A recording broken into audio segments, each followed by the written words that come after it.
Gasp! Oh! Parilla. I'm just thinking about the people gasping at the cold temperatures for gasp. Parilla coming up on Saturday. Yeah, it's going to be a colder one. I saw that in the morning, the temps in Tampa, like early, before the parade, the temps could be upper 30s. And then parade time, it might get up to like 58, 59-ish. So it'll be one of the cooler Gasparillas. Oh, boy, Chloe's going with Chet. Well, good. Well, yeah. It's going to be sunny, though. So it's going to be a sunny 60 Oh, yeah, or a sunny 58. It's not going to be like nasty and rainy and drizzly and, just what we've had. And, we've had a ton of rain, actually, in the last couple of days. So really, it should be a really nice parade time. You know what? I got a problem. You have a lot of problems. Well, no. My sprinkler water sensor for my irrigation system, something's wrong with my water sensor. I've got this device, and a lot of people have this. It's an outdoor mounted device, and it's supposed to know when it rained, and it's supposed to tell your irrigation system, no, don't run. And then we had all this rain. Let's see, today is what, Thursday, and it was either Tuesday or Wednesday. We had a ton of rain, like in the early evening and then overnight. And my freaking sprinkler system, I leave the house at like 5:15, and, one of the zones is running. I'm like, hold on, where's my technology? Why did my irrigation rain detector not tell my irrigation system, don't run? Wow. Man, that sucks, though. I wouldn't call it a phobia, but it's a visceral anger knowing that I've just paid for water when all this free crap just fell from the sky. And let's face it, I mean, this time of the year, I cut back my irrigation. I don't run my irrigation in January the same way I run my irrigation in June, July, August. Wow, you weren't kidding. You really do have serious problems. I got serious Wow. problems. I had no idea Anyway, things were so hard. Back to Gasparilla. You know what I need to... I just kind of want to check up on this because I don't want Chloe, arrested. What? At Gasparilla. No, because, for instance, the kids' Gasparilla parade, that was alcohol-free. Oh, hold on. You just stop right there. What? Big Gasparilla is a booze fest. I realize that, but I just want to double-check. What, are you going to call the chief? Gasparilla's a booze fest. It's a party for adults. By adults. Listen, Chloe, until she goes to law school, Chloe, for a little over a year, is, working at the state attorney's office, and I'd hate for her to get arrested for some kind of Gasparilla-related activity while she's working at the state attorney's office. You know what? Now that we think about it, working for that office, it would be a good thing to get arrested. What the hell are you saying? Because you get to see the whole. You get to see the system at work. A first-hand experience. It's not like you're going on some crummy tour. No, I think she's got a lot. Dude, you are making so many Are you conscious? I don't know what it is. Seriously, I'm not picking on you.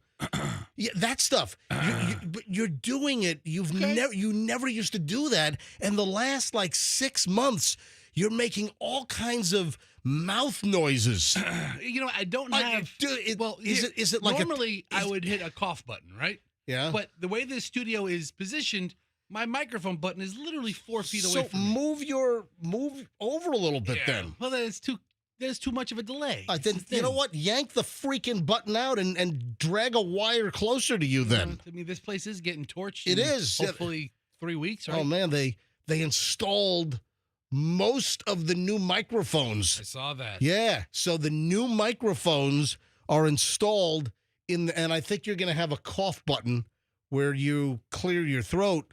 I mean, but you're doing that a lot. I'm just saying. I'm aware of it, but I can't touch my microphone. So you are aware of it? Oh, my God. Let me clear my throat. I mean, no, you're doing it a lot. And like just now, did you do that like for effect? Or? Yeah, I did that to aggravate you. Yeah, I mean, you are. Yeah. But You're welcome. And now for a lot of our audience members, that when you hear Fester, now you're going to hear it. Now it's going to drive you crazy. Dude, you're doing it like a dozen times a show. You're driving me absolutely. Let's have a contest, dude. Let's have like give away money or something every time he clears his throat. Yeah, count how many times Fester cleared his throat during today's show. I mean, retire and win $38. We don't need the Tukey bird or anything. The new sound for Q105 will be the throat clearing. Yeah, be the 25th caller when you hear Fester clear his throat. Dude, I'm going to give something away. We don't have anything to give away. Don't stop it. Don't do it intentionally, because your throat clearing on mic is driving me nuts. Listen, it's driving you nuts when I do it unintentionally. So I won't do it intentionally. All right. We are pretty packed today. It's a Thursday broadcast. Michelle was up with me early this morning. Do you want me to come in? I'm like, you know what? Just take it easy. You can roll in next. Oh, no. What's wrong? She's getting the second half of her face lasered next week. Like the beard? She's going to look like the pirate Redbeard next week? That's what I want to see. It's the profractional laser, which, listen, once the third-degree burns dissipate on her face, like I said, is smooth as a baby's ass. Yeah, I mean, it's just like the California Palisades right now. In fact, very smooth after a good burning. I'm going to start calling her ass face. You think that'll go over well? You know what? You give that a shot. You know what? Your face is as smooth as a baby's bottom, so I'm going to start calling you ass face. Yeah, I don't want to predict how that's going to go, but I want you to let me know how it goes, and I support you. We'll see how it plays out. No, but Michelle was going to come in a couple of days this week, and you know she was a trooper about it. You know, Michelle has this one rather invasive facial procedure done like once every year and a half, and she just had it done earlier this week.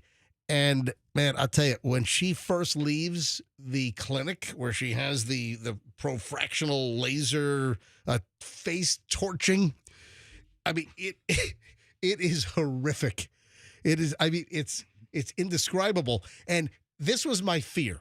So Michelle was like a trooper. She was going to come in on, hey, Meredith, come back later on. I want to talk to you about laser facial treatments, okay? All right. Meredith's walking down the hall. All right. So come on back later on. All right. So what'd she say? She said it sounds exciting. All right. So, no, Michelle was going to come in, but my fear was that if we put her on MJTV, that somebody would do a screen capture of this horrific look that exists for like 4 or 5 days after you have the procedure. And of course, when it heals, you know, that's why Michelle, it looks like she's, 25 years old. And people are like, oh my God, when I post pictures of Michelle, I mean, because she does these, treatments and, takes care of herself. But I had a fear that somebody would do a frame capture from MJTV and that they would circulate it, and Michelle's burned face would live on the internets, for eternity. There's a new Captain America movie coming out, right? And they feature a Red Hulk. Oh wow! And that's what Michelle probably looks like, all pissed off with her face burned off. Red Hulk versus Green Hulk. I don't know what the color combination is. It's a very Christmas. Sounds very Christmas kids. movie. It's very Christmassy. It's for the kids. Christmas Absolutely. movie. All right, 6:09, just getting rolling. A busy Thursday is straight ahead. Don't miss a minute of an action-packed MJ Morning Show. Shriner with the latest. Good morning.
Live, 104.7 FM. As usual, we highly appreciate it when you help us spread the word. Listen, I'm not delusional. I know that there are a lot of people that don't listen to the MJ Morning Show, that if they were exposed, I need to expose myself more. I think that's going to be the key. I was just thinking that. Yeah, I need to expose myself more. So I know that a lot of people, that if they are exposed to the MJ Morning Show, that they were like, they would say, "Oh man, that's a good show. I enjoy it, man. It's just nonstop, and the content, and hour and 20 minutes of nonstop MJ with no commercials, no music, from like 7:25 to like 8:50 every single morning. I mean, it's unprecedented what we do." So we would like you again to be an MJ Morning Show ambassador, and folks you work with, people. Listen, strangers. Let's say you're in Target and you just pass by somebody on the deodorant aisle. Just say, "Hey, I listen to the MJ Morning Show on 104.7 FM every morning. Do you?" Yeah, just start doing that. Just walk up to strangers. I need like human walking, trolling billboards. I don't walk up to nearly as many strangers. Since we don't have really a budget for billboards right now, I need human walking, pesky billboards walking around telling people to listen to the MJ Morning Show. Hey, I have a request this morning. Just want to let everyone know, a little programming note. And I love the tie-in here. I got an email to MJ at mjmorningshow.com this morning. I checked my email early. Someone sent me an email a little after midnight. Here it is. Hey, MJ, since Milton, Florida had about 8 to 9 inches of snow yesterday, seems like a great time to play a Milton Fludge Cow crotchety old man old phone call. That would be true. That does seem like a good time. All right. Are there any snow-related calls? I got to check. I wonder if there's a snowplow in Fort Lauderdale call. Is there a snowmobile call? I don't think so. I love it. All right, so Dennis, thanks for emailing me. Yes, I will. I'll do a stretch. Yeah. Sometime today I will do a classic crotchety old man crank call, because of course his name was Milton Fludge Cow, and Milton, Florida had the highest snow total in the state of Florida yesterday, and an all-time record. I think they had like 4 or 5 inches sometime. Was it back in the 50s or something? But Milton, 8 to 9 inches of snow. Wow. So yeah, it's a great tie-in. It's very natural for me to then play a Milton Fludge Cow crotchety old man call. So yeah, I don't know, 7 o'clock hour, 8 o'clock hour, I'll dig something out. All right, I want to roll this by you, Fester. I want to roll this by those listening right now. Agree or disagree with the termination? Woman fired for twerking while working. Now, I think where you work while you twerk probably makes a big difference. Is probably a deciding factor in many scenarios. Like if you're an ICU note, let's say you're in the cardiac ICU unit, and you're just y'all twerking in your nurse's outfit, that might be problematic. The hospital might not be, too thrilled with that. Hold on. Do you know what a twerk is? Yeah. Okay. Yeah. I mean, when you said it, you put your hands up in the air. And that's not what your hands go when you twerk. No, it's the lower body gyration. You know what? Go to the Urban Dictionary or go to YouTube and see some videos. No, listen. Go to some just do a search and give the actual definition of twerk. Okay. You get there. It's TWERK. TWERK. And then I'm going to tell you who got fired for twerking while working. And just curious whether you agree or disagree with the twerk on the job and then the dismissal from this job. All right, so twerk, a dance that requires you to shake your booty up and down, a common dance by girls. Twerking has existed since the 90s. Yes. It was made by the Jamaicans during voodoo ceremonies. Now, there's no fact check on Urban Dictionary. No. Anybody can submit an answer. Last year, twerking was popularized again by Miley Cyrus. I'm thinking that's some years ago. Everyone claims that Miley invented twerking when in reality she really didn't.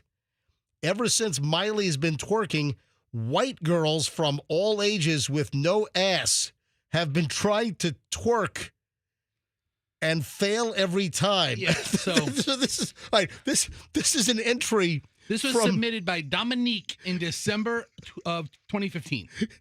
Dominique, December 2015, posted that on Urban Dictionary. Hey, go to the Merriam-Webster Dictionary and see if by any chance... M-W. Yeah, go to m-w.com and see if by any chance they have the definition of twerk. I feel like twerk was one of those words that was added like in like... Yeah, they do. the Look at late this. Yeah, teens. hey, bring up the Talking Dictionary. Go ahead and click that. Here we go. Twerking. There we go. It's the talking Twerk. the talking M-W Merriam-Webster online dictionary. Hit it again. Twerk. Twerk. And twerk and Twerking. there you go. All right, so they actually have it on the dictionary. Sexually suggestive dancing characterized by rapid, repeated hip thrusts and shaking of the buttocks, especially while squatting. That's a very accurate description. You know what? That is a phenomenal description. I wonder if the Oxford Dictionary. Can you check the Oxford Dictionary online? Do they have a talking feature on the Oxford? I don't need the. It would be twerking. Twerking, yeah. Twerking. It would be a British accent, maybe from the Oxford Dictionary. I was curious if twerking is in the Oxford English Dictionary. All right, here we are. We're on. Type in twerk. Twerk. There you go. Just twerk. Twerk. They do. Look at that. So the Oxford English Dictionary. Twerk. Verb, intransitive, originally U.S. to dance to popular music in a sexually provocative manner using thrusting movements of the bottom and hips. That's great. So the Oxford Dictionary has twerk. All right, let me get to the actual. I think enough of this setup now. All right, let's get to the actual story. Okay. Flight attendant for Alaska Airlines shot a video of herself twerking in her uniform, and she was fired. Oh, come Yep. on. Was it the plane full of passengers? No, it was not. So it was empty, but the flight attendant was abruptly and wrongfully terminated from her job. She claims she posted a video that went viral of herself twerking on an empty Alaska Airlines airplane. She recorded this thing. She posted this thing. She was on an Alaska Airlines plane. She was in her Alaska Airlines flight attendant uniform. It was before boarding, apparently. So she's on the airplane before all the people from the gate start boarding. The plane's empty, and she's twerking while working. And, well, Alaska Airlines apparently had a problem. Her name, Nellie Diala, put the video clip on social media with the caption, "Ghetto B-I-H till I die." So ghetto bi? Is she trying to say bitch? I don't know. But it's you just cleared your throat right in the middle of the damn microphone. We're giving away a prize. All right. Ghetto B-I-H till I die. Don't let the uniform fool you. That's what she posted along with her twerking video as she's standing. It's like right adjacent to the galley. And then you can see all the seats, behind her. Have you seen the whole video? Yeah, I did. But again, she's dancing. She's twerking. She's having a little fun with an empty plane. Looks like a 737-900 ER. Yes, that's what I was going to go with as well. Just studying the interior, and that's what it looks like, a 737-900 Beautiful ER. woman dancing on a video, and you're looking at the interior of a plane. It says a lot about you. Thank you very little. All right, so she started a GoFundMe page titled "Support for a Wrongfully Fired Flight Attendant." She said that she videoed the clip to celebrate the end of a probationary period and transitioning out of a difficult upbringing in her hometown of San Francisco. What the hell is she saying? And she was looking forward to her budding career.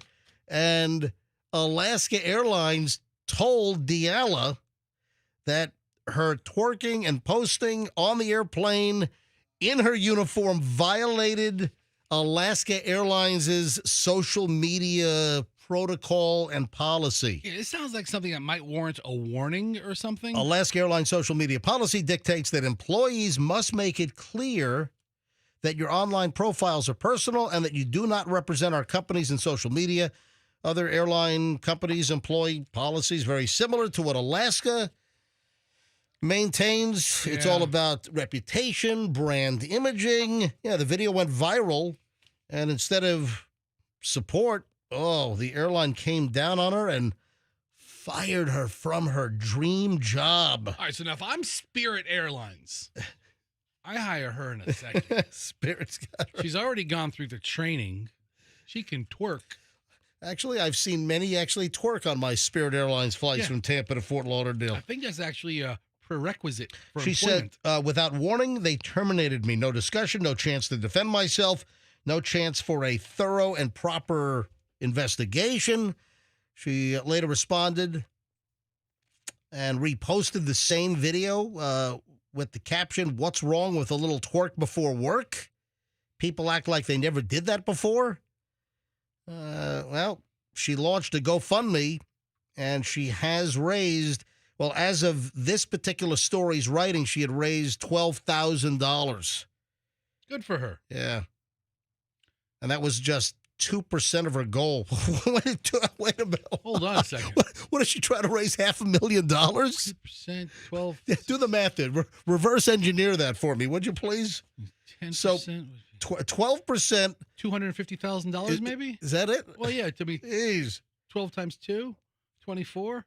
So $240,000. listen, I think the airline probably could have warned her. I don't think it was the most stern warning. Yeah, probably not the most devastating thing, but you've got to be conscious. And if there's a lesson to be learned here, you got to be aware that if you do something that has any type of an effect or any type of representation for your job and your employment, you got to think, will they be happy with this? Is there a problem with this? And sometimes people just do before it's looking before you leap is what it comes down to. This is a much bigger deal now that Alaska Airlines have let her go. Yeah.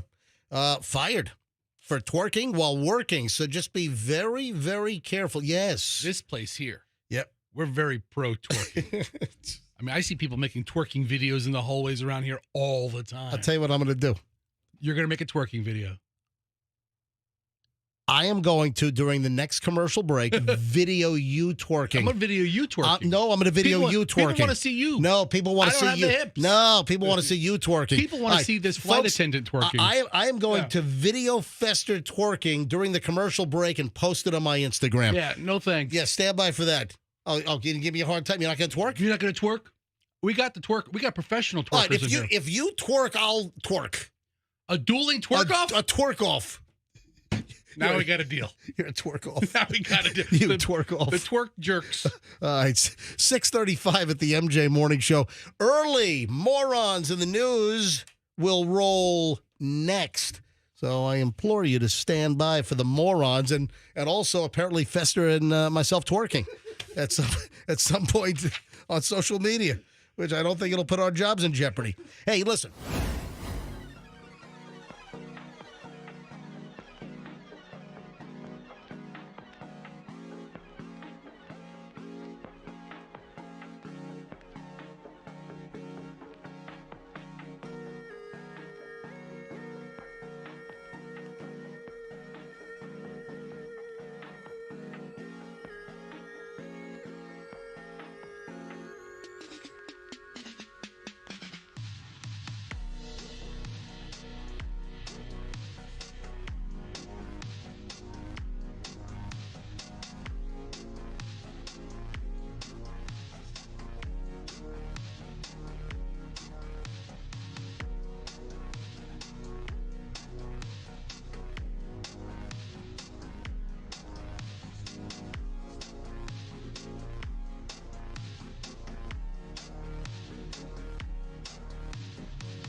Posting right now. All right.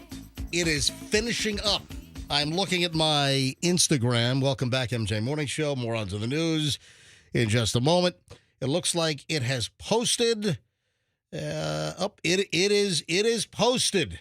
Oh man, I screwed it up. What'd you do? Oh, hang on a minute. I messed it up. Hang on. Let me delete it. A son of a. Yeah, I didn't post the. Hang on a minute. Let me delete it. I screwed it up. I delete from both. Move to drafts. No. I'm just. Hang on. I'm deleting it. It's deleting. We're gonna twerk while working. It's still playing. Okay. All right. There it is. It just deleted. Okay. I didn't choose the right thumbnail. Oh man. All right, I'm so, hold on a minute, because the thumbnail that you choose, the tile picture, right?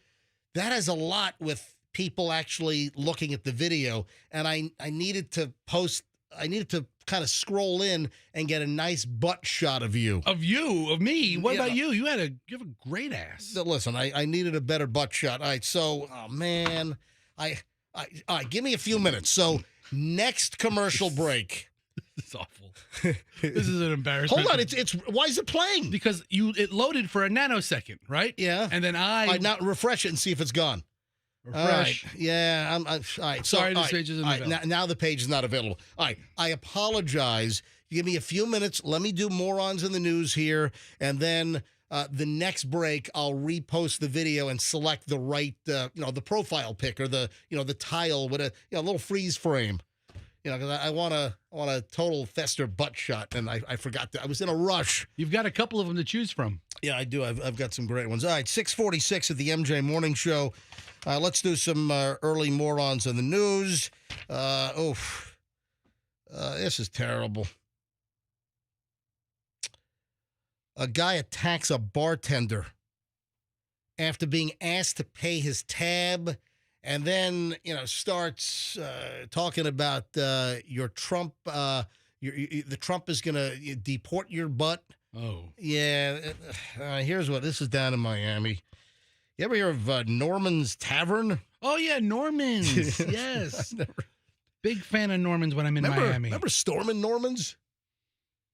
Wasn't that a nightclub here locally, Stormin' Norman's, years ago? What? Yeah. There was a bar called Storman's. What? I don't think it was Stormin' Norman. It was just Stormin'. Storman's. Oh, okay, I'm sorry. Stormin' Norman was the general. Oh, that's right. Schwarzkopf. Yeah, that was Norman Schwarzkopf. That's Yeah. right. It was right. the club was named Storman's. Oh, that's right. Storman's. All right, so I've conflated, local Norman Schwarzkopf. Yes. All right, American hero. So the nightclub was just Storman's. Yes. That was back Storman's Palace. Oh, yeah, there it is. That's what it was, Storman's Palace. Yeah. Also, you know what? Whatever happened to the Turtle Club? Remember that? Remember right near the Bayside Bridge? Bayside Bridge by the Coast Guard area. Yeah. It never happened to that. That was a big club. Remember the Turtle Club? That was a good place. Yeah. Anyway, listen to this. This is terrible. A drunk tourist. Of course, this is an alcohol-related incident. A drunk tourist visiting Miami was arrested last weekend after he went on a racist tirade against a bartender, spewing Hispanophobic remarks. I never heard that term. I've heard obviously of homophobic. This happened at Norman's Bar and Grill? Yeah, but now it's Hispanophobic. Yeah, this is a big place downtown on Collins Avenue in Miami. Yeah, I'm just not familiar with Norman's American Bar and Grill. So this tourist visiting Miami just goes on a Hispanophobic rant telling the bartender, who apparently was Hispanic, right, that Trump is going to deport your ass after he was asked to pay his tab. What the heck's wrong with this guy? You run up a bar tab, you pay your tab. What does this guy's ethnicity have to do with you paying your tab? Just pay the tab. I'll get deported tomorrow. MJ, can you think of a worse place than Miami to start spewing this kind of rhetoric? Explain. Can you elaborate? If you're going to start threatening people with deportation, and you're just some schlock off the street, don't do it in Miami. The guy says, I won't pay and drops the S-bomb. Michael Nixon, 42 years old, from Virginia, allegedly told the bartender, according to the Miami Beach Police incident report, which was obtained by WPLG, which is the ABC channel. That's Local 10 down in Miami. This patron said, English, mother bleeper. I live in America. You speak English. What the heck is wrong with this guy? All right. This guy Nixon from Arlington, Virginia,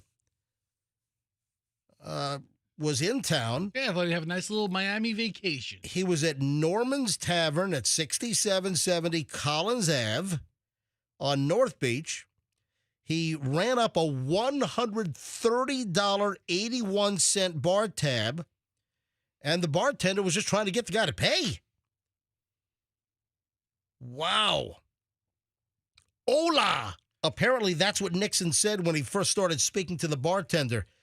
English, bitch. Okay, that's awful.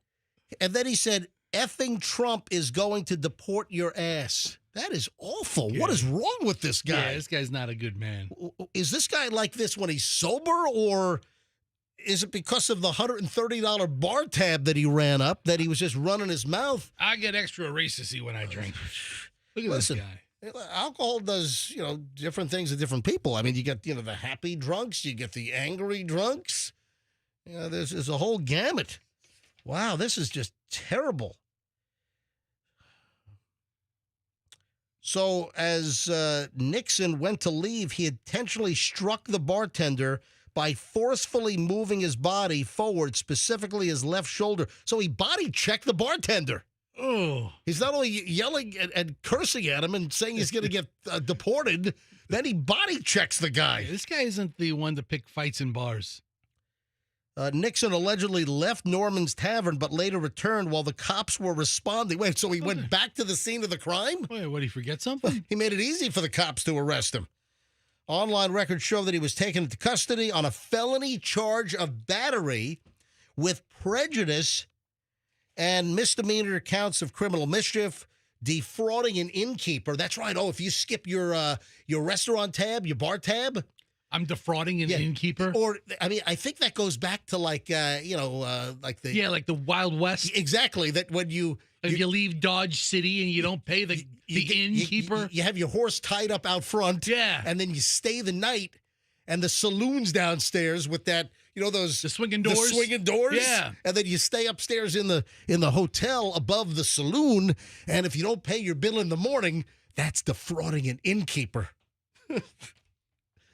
Going back in the book. Anyway, they were throwing everything they could at this guy. Dude was arrested, locked up, and was hit with a $5,450 bond for being a douchewagon to this Hispanic bartender down in Miami Beach. What a clown.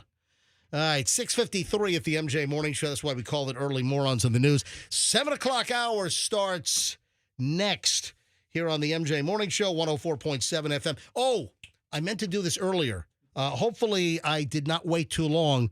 Hopefully you can still make this breakfast choice. Oh boy, new research is out. I got breakfast research. If you eat this breakfast, it could help you live longer. All right, just wait. All these commercials will start next week. Trust me. You're going to see a whole new round of commercials for this particular breakfast item. What is it? Hopefully you have not eaten breakfast yet, and your road to life longevity will start in minutes. So I'll fill you in on that next here on the MJ Morning Show on Q105. Hey.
Ladies and gentlemen, live from St. Petersburg, near 4th and Gandhi, it is the MJ Morning Show.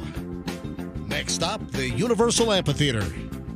Although I think events might be canceled out there with all the fires. Man, and then you see there's another big fire that kicked up yesterday. Oh my God, they can't get a break out there. You know, one of the schools that Chloe was looking at for law school was Pepperdine. How's that doing? Well, you know what? She did apply to Pepperdine, but hasn't heard back yet. Yeah, the whole mailroom burned down. No, you know what? Pepperdine, a lot of the buildings on campus were designed to be fireproof. But that's a good question. What's going on with, Pepperdine is a Malibu area. I mean, right off the Pacific Coast Highway. If you head down Sunset, and then you hook a right on Highway 1 on the Pacific Coast Highway, the PCH. Hook a right, go north. Pepperdine's going to be up the road on your right, up in the the hills there. So Chloe applied to Pepperdine, one of the schools she applied to for law school. All right, 7:03 at the MJ Morning Show. MJ and Fester, Andrew in the booth. Michelle will join us early next week. Yes. Yeah, she was going to be here this week, but, with her whole face burned off with her laser. Well, you're making this sound a lot worse than it is. Dude, no, dude. I mean, I gotta see pictures now. I didn't want to see it when you said it was just a little red, but now you're making her sound like such a third degreer. It's terrible. When you get the laser thing done that she had done, the first couple of days, I'm telling you, it's like you were in a horrific house fire. And I mean, how did she think she could even come in this week in the first place? I mean, she was going to be a trooper and come in, and she thought that was going to be part of the content. She thought, and I was like, you know what? It would be great content, but also I was looking out for her best interests.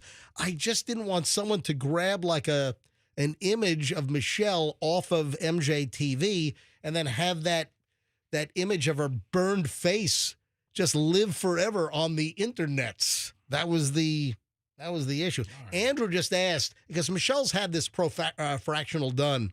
She's had the laser thing done. I think it's like her third time. Okay. And Andrew asked me in my ear, is it worse than previous times? And I think that, yes. I think the original look, the aftermath, I think was worse than before. But again, the results are amazing. What did you say? Crank it up to 10? What did we do last time? No. 7? Crank it up to 11. Crank it up to... No, but seriously, once it heals in, 4 or 5 days, it's what makes her look so youthful and young. All right. Yeah, absolutely. All right, 7:05 at the MJ Morning Show, and I have posted the twerking video. It is up. If you go to my Instagram, Certified MJ Radio, that's Certified MJ Radio. So IG, no TikTok for me, never have, never will, unless it is sold to an American company. Oh, and then if the TikTok servers move to U.S. servers and the Chinese Communist government doesn't have access to all the data and tracking ability, then I will entertain joining TikTok if it is sold to an American company. But right now, IG. I'm a Reels guy. Let's get Reels. All right, so here's the deal. That's the thumbnail you went with? Oh, yeah. Your big fat butt. Absolutely. Oh, look, you're already getting likes on this thing. All right, so if you don't know what happened, we did an item earlier this morning about an Alaska Airlines flight attendant who was terminated for twerking in her uniform on an empty 737. So this was in between flights, cabin was empty, and she videoed herself twerking. This violated Alaska Airlines policy for twerking in her uniform on an airplane, and they fired her. So we did the story earlier, and I said, you know what? Fester and I, we have a job where we can twerk at work, and we're not going to get fired. They actually encourage us to twerk around here. So... I mean, Ron would love nothing more than just have a bunch of twerking air personalities. So during a commercial break earlier, we twerked, actually in our brand new studio, which is, I think we're about 30 days out or maybe 3 weeks out from moving into the brand new MJ Morning Show studio. Very excited about this. So we actually went into the studio down the hall. They just installed the microphones yesterday. So if you want to see a 350-pound guy, Fester, twerk, go to my Instagram, Certified MJ Radio. That's Certified MJ Radio. And then I pass my camera phone to Fester, and then he's got me twerking. Actually, my twerking is awful. I've got like no rhythm or... The whole upper half has nothing to do with the twerk. You know that, right? That's worse than like Elaine and that spastic dance that she did on Seinfeld. Remember that? Yes. I wish you were that good a dancer. All right. Hit my Instagram if you want to see Fester and I twerk at work. It's Certified MJ Radio. That is Certified MJ Radio. All right. Get ready for a whole new rash of like Quaker Oats commercials where they're touting oatmeal. So I teased this a little while ago, and I was hoping to maybe... get folks before they have breakfast this morning, because if you want to live longer, now they're saying eat oatmeal, and a new study suggests you're going to live longer, according to University of California, Davis Health. Really? Yep. Regularly eating oatmeal could help you live longer. Helps brain function, memory, focus. Now, new research revealed that oatmeal can promote longevity. All right, so listen to this. I love this crap. So included in the study is a 105-year-old woman who claimed that she eats oatmeal every day. So I eat oatmeal every day. Wait a second. You've got 105-year-old woman. You know. Yeah, there's always that outlier old person that like takes a shot of whiskey every day or smokes every day. Yeah. Oh, I attribute my longevity. I've got a shot of bourbon every morning, and I smoke 3 packs a day. You know, and there's always that odd anomaly of a person. But MJ, I don't know, man. They're certainly not talking about like the Quaker flavored sugar packets of oatmeal, right? Yeah, where it's more sugar in there than oatmeal. Did you ever open up one of those bags? It's like a clump of sugar and flavor. Yeah. And then it's like a little bit of oats. Yeah. It's almost like there's more sugar clumpage than oatmeal clumpage. And you think you're eating something that's good for you, and you're not. You know what I like? I don't buy the instant oatmeal, and I don't buy the flavored oatmeals like the apple cinnamon and the maple sugar, whatever. You know, I don't buy those. I mean, those just loaded with sugars, obviously. I buy the oat bran. And I had read a long time ago that the healthiest of the oats is the oat bran. Anyway, so there you go. You want to live to 105? How long before Quaker Oats has this study? How long before they have a 105-year-old woman? I eat oatmeal every day. I'm 105. That's a Super Bowl commercial. Just have a bunch of like, where are my smokes? Centurions out there. I'm 102 and I love Quaker. Oh, so we found a crotchety old man call that fits the bill, right? So our friend, a loyal listener, Leprechaun, said, because I asked, are any of the calls snow related? And you didn't know off the top of your head.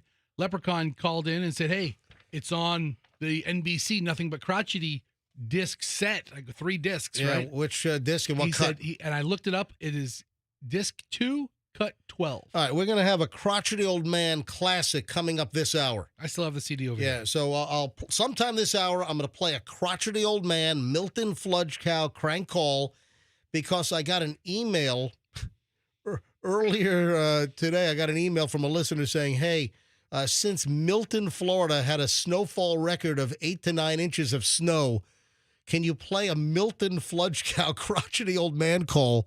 Because Milton, Florida got a lot of snow yesterday up in the panhandle. Hey, any reason to play a call? There you go. Any stretch whatsoever. So we didn't play any calls last time the name Milton was being thrown around here. Oh, man, when Milton hit us, as a hurricane, I thought Milton Fludge Cow was going to be canceled.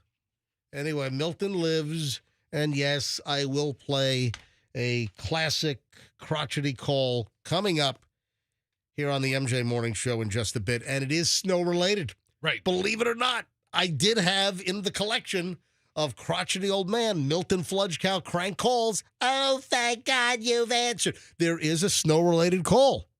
I can't remember the quality of this one, whether it was, one of the memorable ones, but I guess we'll find out. It made the big disc. It did make the disc. I mean, the NBC collection was kind of like the best ofs, right? Yeah. Actually, I think it was all of them. I think, well, not all of them, but NBC was nothing but crotchety. NBC, nothing so it but was all the crotchety. calls. And it was almost all the crotchety. It was a 3-disc set. Tell you what, if it sucks, maybe we play a better one. By the way, that built the kitchen, the living room, and the landscaping. That disc set. Good for you. Good for you. All right. You want to hear something funny? Sure. So the Olympics, obviously, last summer were in Paris. That is correct. Yeah. And the gold medals were made by Louis Vuitton. Okay. Or LVMH, which is, the luxury group, the luxury company LVMH, Louis Vuitton, Moet, and Hennessy. Isn't that what LV? So luxury brands, LVMH, they made the medals. And apparently they're rusting and tarnishing. Oh, no. Can you imagine that? That's terrible. Yeah. So, and now LVMH has been silent. The medals were designed by jewelry maker owned by the French luxury conglomerate LVMH, and they are not commenting on the deterioration. Folks, how many months? We are what? We're 6 months? 6 months outside of the 5.5, 6 months outside of the Olympics, and the medals are tarnishing and they look rusted. They look like hell. That's awful. It is. And LVMH, Louis, has gone silent. Yeah. Louis Vuitton, LVMH has declined comment on the medal's deterioration. Look how terrible this looks. Oh, but yes. They look absolutely awful. Rarely in Olympic history had a single company been as ubiquitous as LVMH. The luxury goods empire owned by France's richest family. Oh, yeah. What's that guy's name? He's one of the richest guys in the world. You know, he's got a bunch of kidlets that are going to inherit all that wealth. And the medals are... Bernard Arnault? Yeah, that guy. Bernard Arnault. Arnault and family. Yeah, they're the richest in France and among the richest on the planet. Okay. Yeah, net worth of like $175 billion. And he couldn't produce a better medal in his home country? Yeah. The medals look like dog crap now. Yeah. So people were saying that it was within just a couple of months the medals started turning. Do they test this stuff? No. I mean, how do you not test it and put through like the rigors of, when they build a car, they do all kinds of hot weather testing and cold weather testing. They take car, even like foreign cars, like the Japanese manufacturers, German manufacturers, BMW, Mercedes. You know that they bring their vehicles to the U.S. and they go to like the Mojave Desert in the middle of the freaking summertime, and they do like, hot weather testing. They'll go to the Arctic. They'll do cold weather testing. And that's the real world environments. But then they also have like simulators where they put vehicles in like burning hot temperature booths. Yes. Nobody took these medals to the desert or the Arctic. They have like robots that open and close the doors on your car like 250,000 times. Yeah. Boom, boom, boom, boom. You know what I'm talking about? Yeah, but nothing like this happened. They have like robotic asses. Yeah. That sit in the seats to see how seats wear. They have robots, literally, that simulate you getting into your car and plopping your butt down in the seat. Yep, I applied for that job. They do it tens and tens of thousands of times to see how the seat material will wear. So what I'm saying is, don't you think that Louis Vuitton, LVMH, that they would somehow test the medals to make sure they don't go to hell in a handbasket in a couple of months after the Olympics? They were probably minted like weeks before. Well, it is France's richest family, one of the richest in the world. They certainly can make good. But what are they going to do? Is it going to be like a gold, silver, and bronze medal like replacement program? Is it going to be a recall? The crazy thing is all three colors are like the same color now. The silver has turned darker, the bronze is lightened, the gold is darkened. I won the gold medal in Paris. No, you didn't. How could you tell? It was like you won the brown medal. Yeah, now you can pass off your silver as a gold. Look at it. These are awful. Yeah, the medals from, it looks like they were in salt water for 7 years. That's what they look like. Like there should be barnacles growing on them. Absolutely. Oh, my God. All right, 7:18 at the MJ Morning Show here on Q105. Let me see how our twerking video is doing. Okay. I can see how many views we have so far. We're not quite at 1,000. Not quite at 1,000. Yeah, okay. not quite. Well, listen, I just posted it 25 minutes ago. All right, so if you want to see Fester and me twerk, go to my Instagram, Certified MJ Radio. That's Certified MJ Radio, as we pay homage to the Alaska Airlines flight attendant who was fired for twerking in uniform on an airplane. And Fester and I are twerking in our studio, which I do not think is a fireable offense here at the Beasley Media Group. 7:19, we will start an hour and 20 minutes of non-stop MJ next. Oh, did you see Elon Musk like short-circuiting? Have you seen this video? No. Oh, Like a Twitch? Oh yeah. Hang on. When we get back, I'm gonna tell you how to see this video. Elon Musk was captured. This is during inauguration week here. Elon Musk in the background at an inaugural event up in D.C., and he's seemingly having some kind of like a brain short circuit. And people are like, wow, what is going on here? All right, I'm going to tell you how to see the video in just a couple of minutes, so stand by. We have another lawyer who has been arrested here in Florida. And Fester, I think you could identify with this because I could see you being arrested for this. Oh, I thought you meant he set a turkey No. van on fire. No. Hold on. It is food related. Okay. It is food related, and I can just see you like, hey, don't get in my way. All right, hold on. Back in a second. We start an hour and 20 minutes of nonstop MJ next here on Q105. If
Very, very nice of you. It was very considerate. That was a very thoughtful thing that you just did, Fester. Well, And I thought you didn't like me. I don't. No, of course I like you. But listen, I saw this, and I know you're not a candy guy. I'm a candy guy, but you're not. So I don't think of it often, but when I see something that I know you're going to go for, of course I snag one or two for you. Is this from one of the sales assistants' candy stashes? Yes, we have two lovely sales assistants. It's like they have competing candy stashes. And you know what? We're the winners. We really are. Yes. And by all rights, I should You know the folks in the office that always have the candy bowl, or maybe they think that people are going to like them more if they have, good treats at their desk. It has worked because I like them both very much. If this place were on fire, What are the two names? I don't know the names. Christina, right, and Judy. And Judy. I would only save those two people if this place were on fire, solely because of the candy. If I could run in and get any two people, I'm getting the two people that have given me candy for years. So we have two competing sales assistants at their cubicles, and they have high-quality candy and snack offerings. Yes. I mean, really good stuff. And Fester just brought me a little package of the mini Albanese gummy bears. And I'm telling you right now, when it comes to gummy bears, Albanese brand, the best. It's really, really good. I saw it. And I was like, because they have junkier ones there. I mean, they have Lifesaver gummies. And I'm like, MJ's not going to eat this crappy Lifesaver gummies. Oh, give me the Albanese. Yeah, and then I see the Albanese. Although I'm a sucker for most gummies. All right, hey, listen, moving along. All right. We have a classic crotchety old man we're going to play because a listener wants a crotchety old man call today. Milton Fludgecow, the crotchety old man. And Milton, Florida, had 8 to 9 inches of snow. So a listener says, hey, since Milton had 8 to 9 inches of snow, can you play a Milton crank call? Okay. I'm in for a good stretch. This is the day. Yeah, I is guess the so. snow gone? Yeah. Or did it No, survive the No, night? I think that it's still cold there. I think there's still plenty of snow on the ground. But I did find a snow-related crotchety old man call. Hey, Casey DeSantis, the first lady of Florida, Governor DeSantis' wife, Casey, she made a snowman with their kids on the front lawn of the governor's mansion in Tallahassee. Yeah, the whole family was out there. It's amazing. So they made a snowman. I don't know. Did they stick like a carrot in for the nose and did they have the coal and for the buttons and This is Mrs. DeSantis building the snowman. I Yeah. saw another one with Ronnie D posing with the kids, and I think it was more completed with sticks and carrots and stuff. Oh, that's very, very nice. All right. So did we put that up on our okay, so if you want to see this, go to and we have a number of things that you need to look at. We got a bunch of new postings, and I'm about to get into the Elon Musk, whatever kind of a short circuit that he had. That's posted as well. So we'll get to that here in just a minute. But if you go to mjmorningshow.com, go to our website, mjmorningshow.com, then right near the top, look for As Heard on the MJ Morning Show.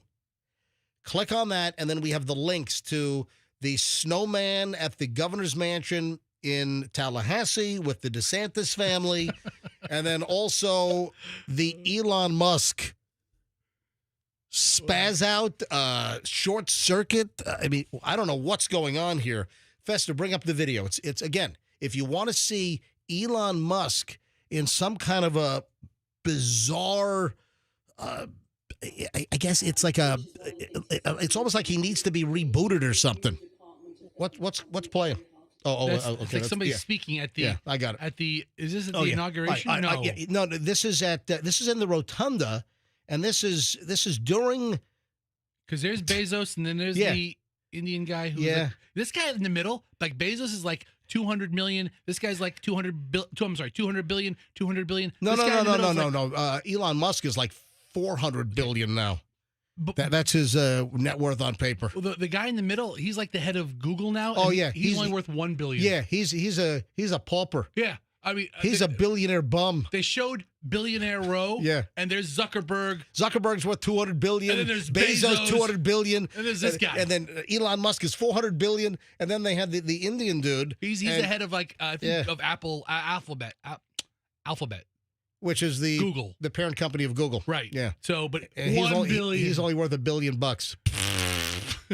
The hell is he doing there? Broke as He a doesn't joke. qualify. Broke ass bitch. Come on, Yeah. man. So anyway, All right. I'm watching Elon. Look at him.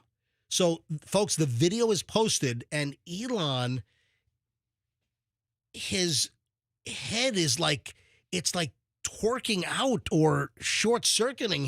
And then his eyes open wide, and it's just bizarre.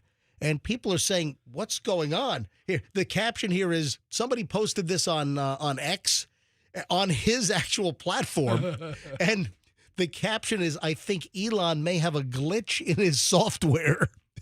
All right, so Reboot. I don't know if this Yes. I don't know if this is true or not. Yeah. Elon and I don't hang out regularly. No? But I've always heard that he's somewhere on The spectrum. Yeah.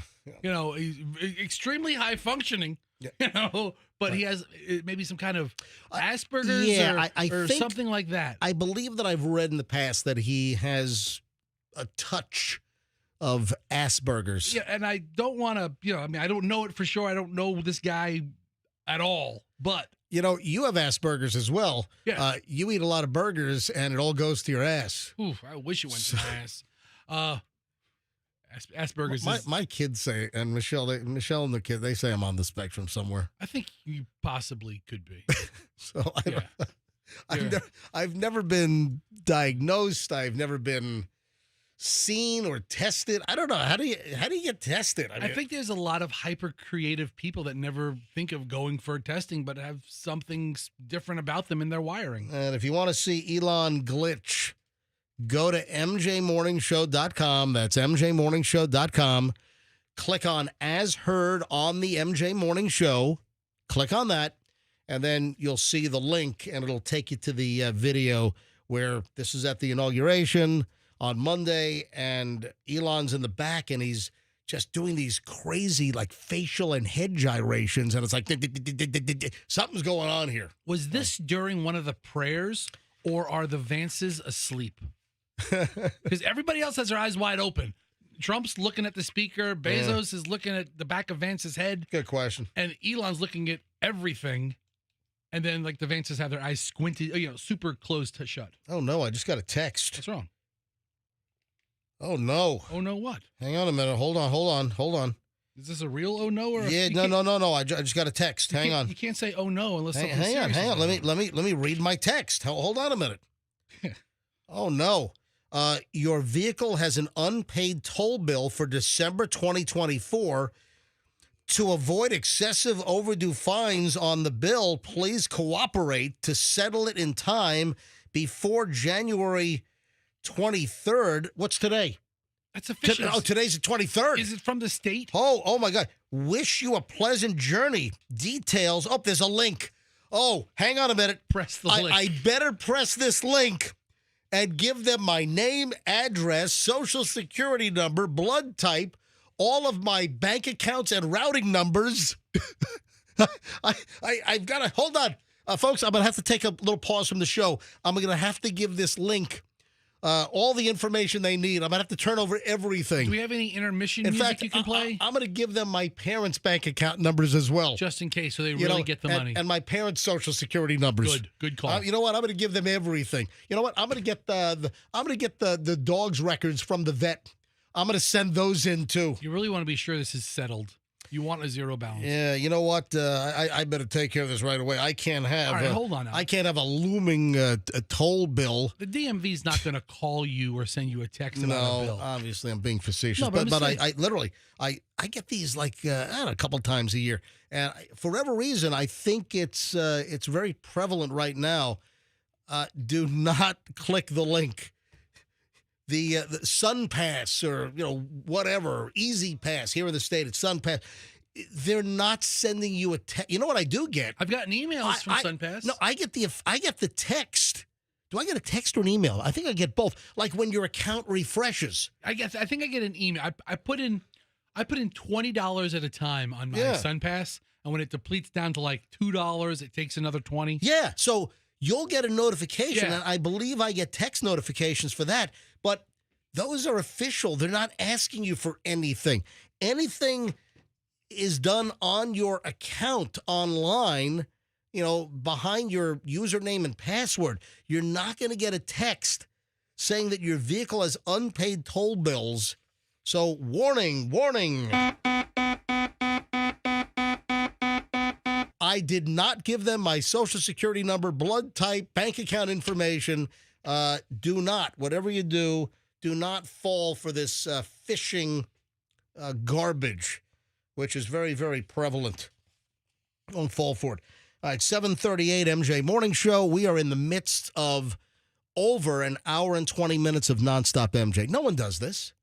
Nobody does this. There's no other morning show that goes for an hour and 20 minutes plus nonstop every single morning. And we started around 7:25, 7:26 every morning.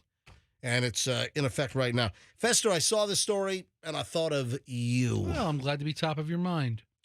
And you know what? I'm looking at the mugshot, and this could be a relative of yours. All right.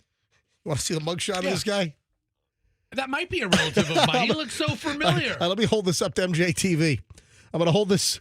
I got a mugshot. I'm holding it up. Listen to this. And, dude, this is right up your alley. This is totally in your wheelhouse because it's a battery, involves a line, and food. Don't get in Fester's way if there's some kind of a food line or a buffet or whatever. We have a lawyer that's been arrested, and this is from the fabulous enclave of Boca Raton. Ooh, a little hoity-toity Yeah, area, right?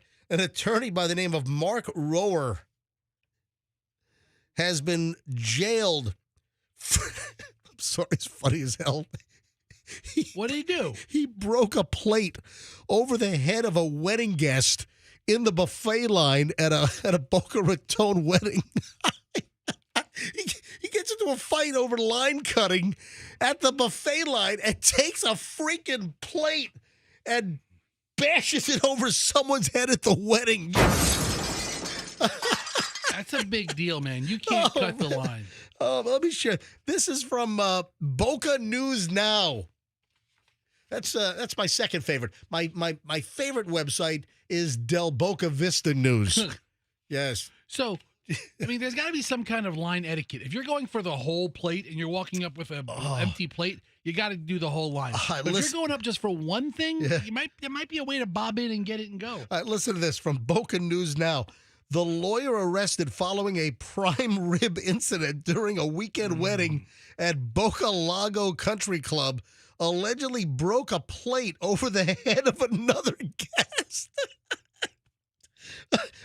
BocaNewsNow.com has obtained the police report for the Saturday night arrest of attorney Mark Rohrer.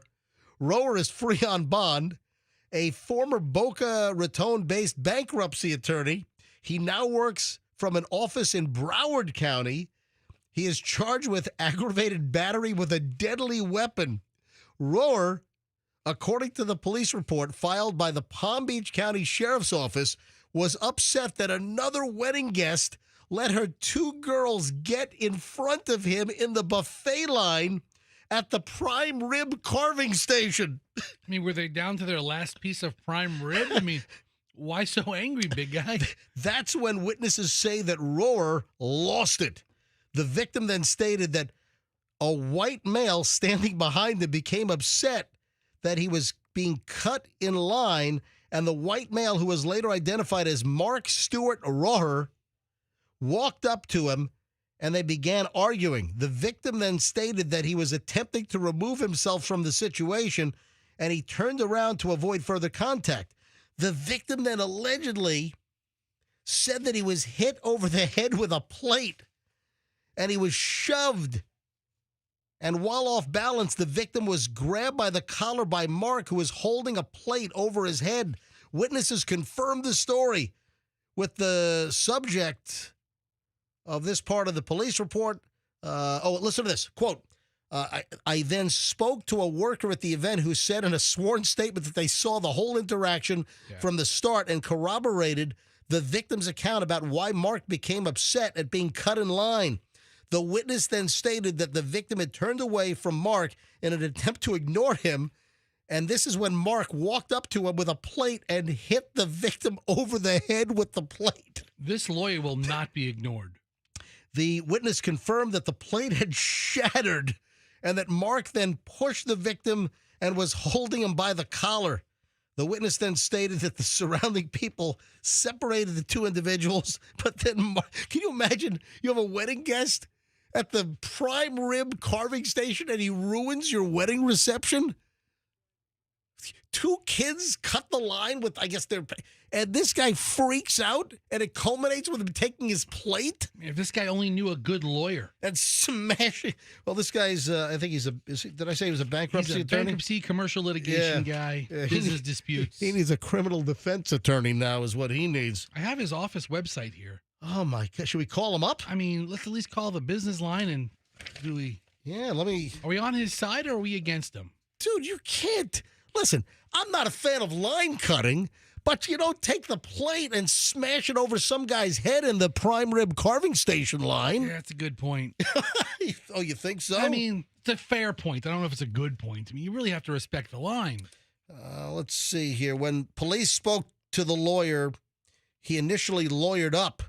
Mark chose to invoke his right to remain silent and wished to speak to an attorney. I then placed Mark into handcuffs, which were checked for proper fit, and Mark was placed under arrest. Mark then later chose to speak to me once we arrived at District 7 and stated that he was upset that he was being cut in line and did get into an argument with the victim. Mark also admitted to making first contact by pushing the victim.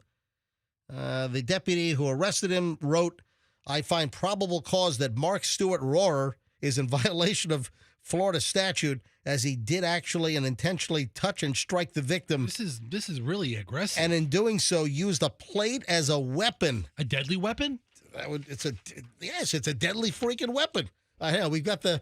It just goes to a voice, automated voicemail. Oh, it does. Oh, Yeah. you tried it? Yeah, I just tried it off the air, and it's like, to dial your party's extension, hit 1. But it's not like a custom voicemail or anything like that. Oh, okay. Wow. Nothing great. That's unbelievable. Yeah, and this guy, he is not the guy you want to cut in a buffet line. No, he looks like he's trying to grab every bit of that. Right. It's all. You know what? He doesn't even want to carve. Just put the whole damn roast on his plate. I'll take it all. Put the whole roast on my plate. You know, I mean, if you're going to cut a buffet line, you got to find like some old granny or something. Excuse me, granny, can we get in front of you? Okay, dearie. And she'll let you right in. But if you let this fatty boombalati, if he's the guy you're going to go after, he's going to fight back. It's got to suck, though. You know, your whole reception is ruined. You have a guy smashing a plate over a guest's head. The cops come. I mean, come on. What do you remember about your wedding? I would love to know what relation this guy was to the bride or the groom, or that's what I'd like to know. What kind of gift did he leave? Just a friend. Tell you what gift I'm going to leave. I'm going to leave shattered pieces of white buffet plate all over the floor inside the venue. That's the gift I'm leaving. I mean, years later, I really don't remember much about my wedding reception. I would remember this. He made this a memorable event. Oh, wait a sec. Nope. Actually, his wedding gift was a bone china set. Oh. Yes. Okay. It's the whole set. Wow, Oh, Mr. my God. Rower. It's so generous. What a nut job. Who gets china sets anymore? 746 at the, and I'll tell you what I want. What? My parents have like this massive set of sterling silverware. Well, you gonna melt it down and sell it to dentists? Oh, yeah, it's a good idea. Hey, gold and silver like at big highs right now. Silver's coming back. Yeah, I don't think silver's as high as it was when the Hunt brothers cornered the market back in the early 80s, No. but gold is like what, $2,800 an ounce or something? I mean, gold is on freaking fire. I think gold's like $2,750, $2,800 an ounce right now. Amazing. Yeah, what's the spot gold price? Give it to me. Give Gold it to price. me, baby. Give it to me, baby. Where's spot gold right now? 27.43. Wow. For an ounce of gold. Holy crap. I remember when gold hit the skids back in like the mid 90s and it was like $230 an ounce. Holy crap. I should have stocked up then. All those Glenn Beck commercials were right. We were laughing at him. I don't know if he was doing it back then. He was doing them 12 years ago, and I'm like, gold schmold. Unbelievable. All right. I'm appalled. I'm absolutely appalled. Why is somebody trying to take Jerry Springer down in his death? I mean, listen, Jerry Springer ties to the Tampa Bay area. Jerry Springer lived right down in Sarasota. He had a house down there. Yeah. He called Jerry into the Springer show. was constantly seen. Hey, buddy of mine is Andrew Gunther. Andrew owns Advanced ESI. Remember Andrew? We've known him of for course. years. Yeah. Remember he did all the video in our old studio on Gandy. So Advanced ESI guy, Andrew, friend of mine for years, he would see Jerry out at Sarasota restaurants all the time. Absolutely. He was a man about town. Yeah, and people love Jerry. And what the heck? Someone is making these allegations. A guy that used to work on the Jerry Show is making, some serious freaking allegations here. What, that he lost his voice yelling Jerry, No, Jerry, Jerry? What leave happened? Jerry alone. So this guy who worked on the show is now claiming that he was Jerry Springer's pimp. Oh, come on, leave Jerry. There's the you got the Netflix documentary. So We'll get to that in a second. but Hold on. This guy's saying he was Jerry's. He would get people for Jerry. Let me tell the story. The Jerry Springer story. A producer on the Jerry Springer Show has come forward in a brand new interview. He's claiming that he was Jerry's pimp for all intents and purposes. Norm Lubow was a multi-time guest at one point, then went to a freelance guest booking position, and then a full-time, top producer on Jerry Springer's long-running TV show. Yeah, on the show. Listen, you had some pretty whacked out elements of humanity that would appear on the Jerry Springer show. I mean, it was a zoo. It was a circus. You know, I didn't take the show. Hey, Jerry didn't take his show seriously. No, of course not. Jerry was the first one that would say that what I do is ridiculous. We had a good relationship with Jerry Springer over the years. So this guy claims that, and these are some serious allegations. You know, Jerry Springer was on the air from 1991 to 2018. That's a hell of a run. So Lubau claims in an interview that was published on Tuesday with the Irish Sun that he and co-producer and buddy Al Bowman would hire fake guests who were likely to sleep with Springer after the show. What? When we were first hired, Jerry came out to meet us in L.A. and picked us up in a limo. He was hired in 96 as a guest finder. The first thing Jerry said to us was, quote, "I want to get laid. Where are the hookers?" Sounds like a very direct question. Well, you know, there's the story that Jerry would have no problem talking about. When he was the mayor of Cincinnati, he did once hire a hooker and wrote a personal check. Wrote a personal check out of his checking. I didn't know they even took checks. to pay for the hooker. You take a check? Oh. And that story blew up. We were like, whoa, but basically we realized right away that it was just about getting guests for his show. It was about getting him, you know, laid. Lubau claims in the interview. What part of this would Jerry find offensive? I mean, he's like, leave Jerry alone. Jerry would be like, yeah, tell the story. Yeah, all right, maybe. You know, I mean. Jerry, a guest on his own show. Yeah, he was warts and all, man. Listen, that's okay. That just became part of our job, and that's why we were so successful, and we moved up the ladder. We found him women who were happy to do double duty, come on the show, and then hang out with Jerry. Sleep with Jerry after the taping. Man, that's a racket.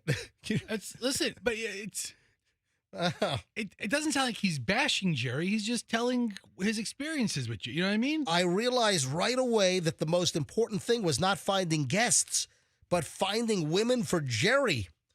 I'd go up to them and say, you know, I'm a new producer here, and it would do me a huge favor if you would go out with Jerry tonight. He thinks you're great.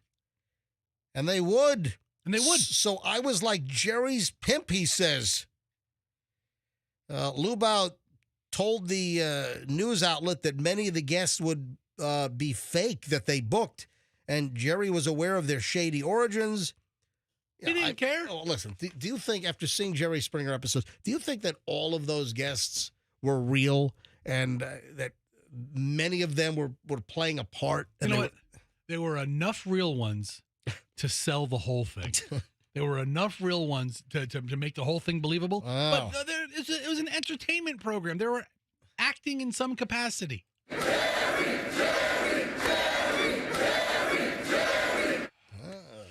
Good for Jerry. Rest in peace. Rest in peace, Jerry Springer. Jerry's been gone for what, like a year and a half, 2 years now? I don't know. When did Jerry pass away? Jerry passed away, was it last January? Almost 2 years ago. Yeah, so, it's almost 2 years ago. April 27th of 2023. So Jerry passed away. It'll be, this April, it'll be 2 years that Jerry has been gone. You ready for the Diddy pile? We haven't had a Diddy pile in a long time, it feels like. I'm going to start off with something a little different. I want to start off with the scrub daddy. But this gave me an idea that how has nobody come out with the scrub Diddy? I don't think anybody wants to scrub Diddy. Well, hey, man. What does it get baby oil It off? cleans up lube and baby oil like nothing else. Hey, you know, we've got scrub daddies at the house. Do you have the scrub daddy with like the smiley face on it and I have everything? one of them. They have scrub. I think I have the original yellow one or a blue one. Yeah, so they have different colors now. Oh, Michelle loves, every time she sends me out shopping, if I'm at Walmart, hey, pick me up some scrub daddies. So They make a scrub mama too, Yeah. and it's the pink one. No. My mama, Michelle wants the scrub daddy. Scrub daddy, But- here's scrub mommy, and like there's a family pack with kids. So I'm going to get into Diddy in just a second, but when I saw the scrub daddy story, I said to myself, seriously, how has nobody done the scrub Diddy? Why isn't this how is it not a Saturday Night Live parody or something? How have they not done a commercial, a fake spot for the scrub Diddy? I mean, come on. Someone's got to come up with it. All right, so here's the deal. With scrub daddy, do you know there are fake ones out there? Do you know that there is an underground, there is a counterfeit scrub daddy market? What's it called? And apparently some of the fakes are being sold on Amazon. Listen to this. This lady orders scrub daddies, or so she thought, on Amazon. And of course, you've got all these different vendors. You know, I'm sure that if you find a product that is sold by and shipped by Amazon, or sold by X but shipped by Amazon, you know, I'm sure that most of that stuff is going to be real, authentic product. But on Amazon, you have a lot of vendors that it's sold by and shipped by the vendor. So I'm guessing that's probably this case.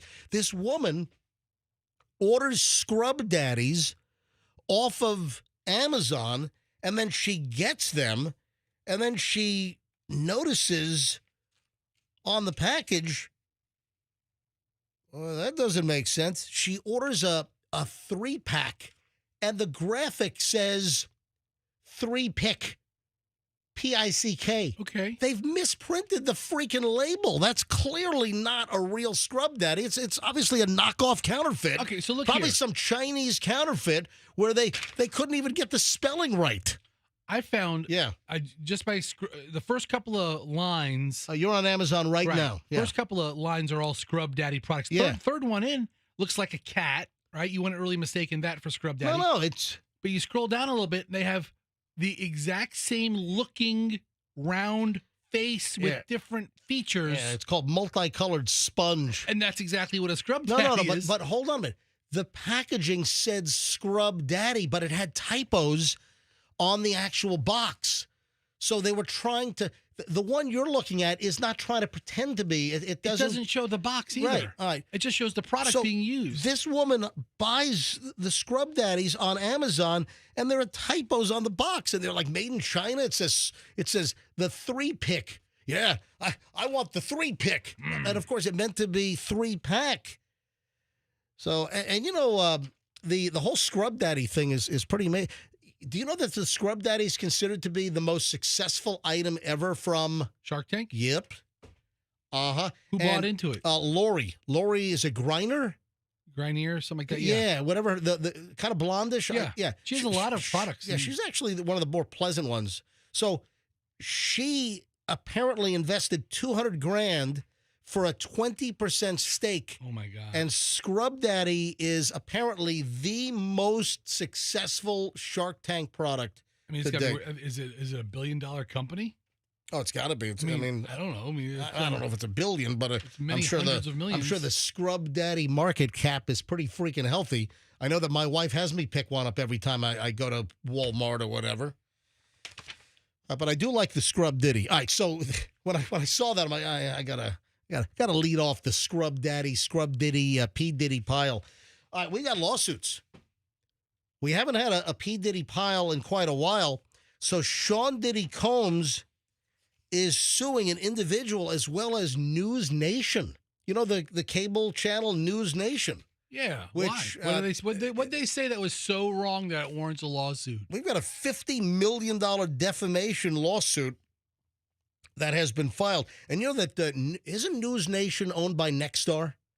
Like the parent company of Channel 8 locally? I don't know that. I'll look it Yeah, up. I believe News Nation is owned by Nexstar. And Nexstar owns a couple of hundred TV stations all across the country. News Nation is owned by Nexstar. Yeah, and they're getting sued. All right, so Sean Diddy Combs sues Courtney Burgess and News Nation over defamation claims of having alleged sex tapes of P. Diddy.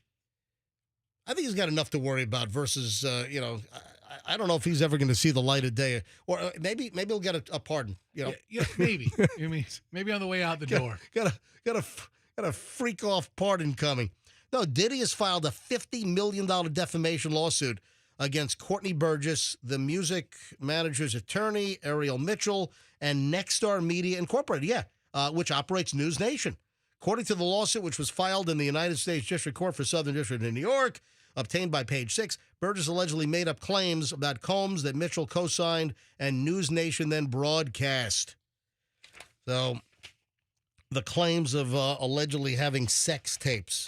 But I'm telling you, man, the scrub Diddy. I mean, he should focus on a new product instead of suing these people. Don't sue. Come out with the scrub Diddy. You know, he can use the scrub Diddy to clean the prison floors.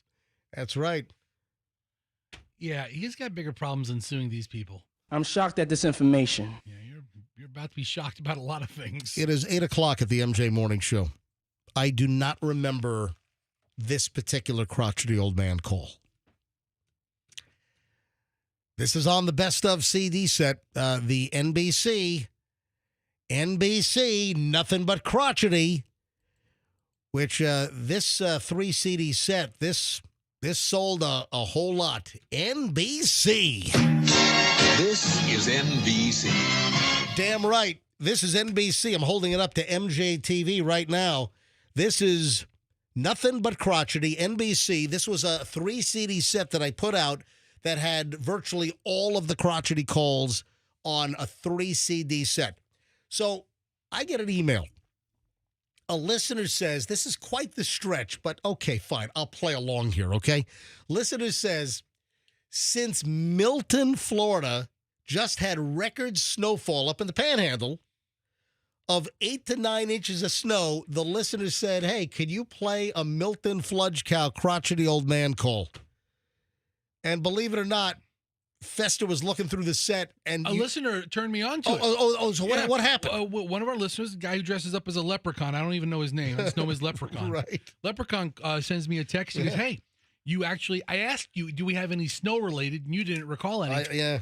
Leprechaun sends me a text message. He goes, here it is. And he found a clip of it. And it's like ski patrol or something like that. All right. So this is, I think I remember. Oh, you know what? I think this might have been after the Sonny Bono ski accident that I tastelessly did a crotchety old man ski into a tree call. So it's very possible this work doesn't hold up well. This might not hold up well.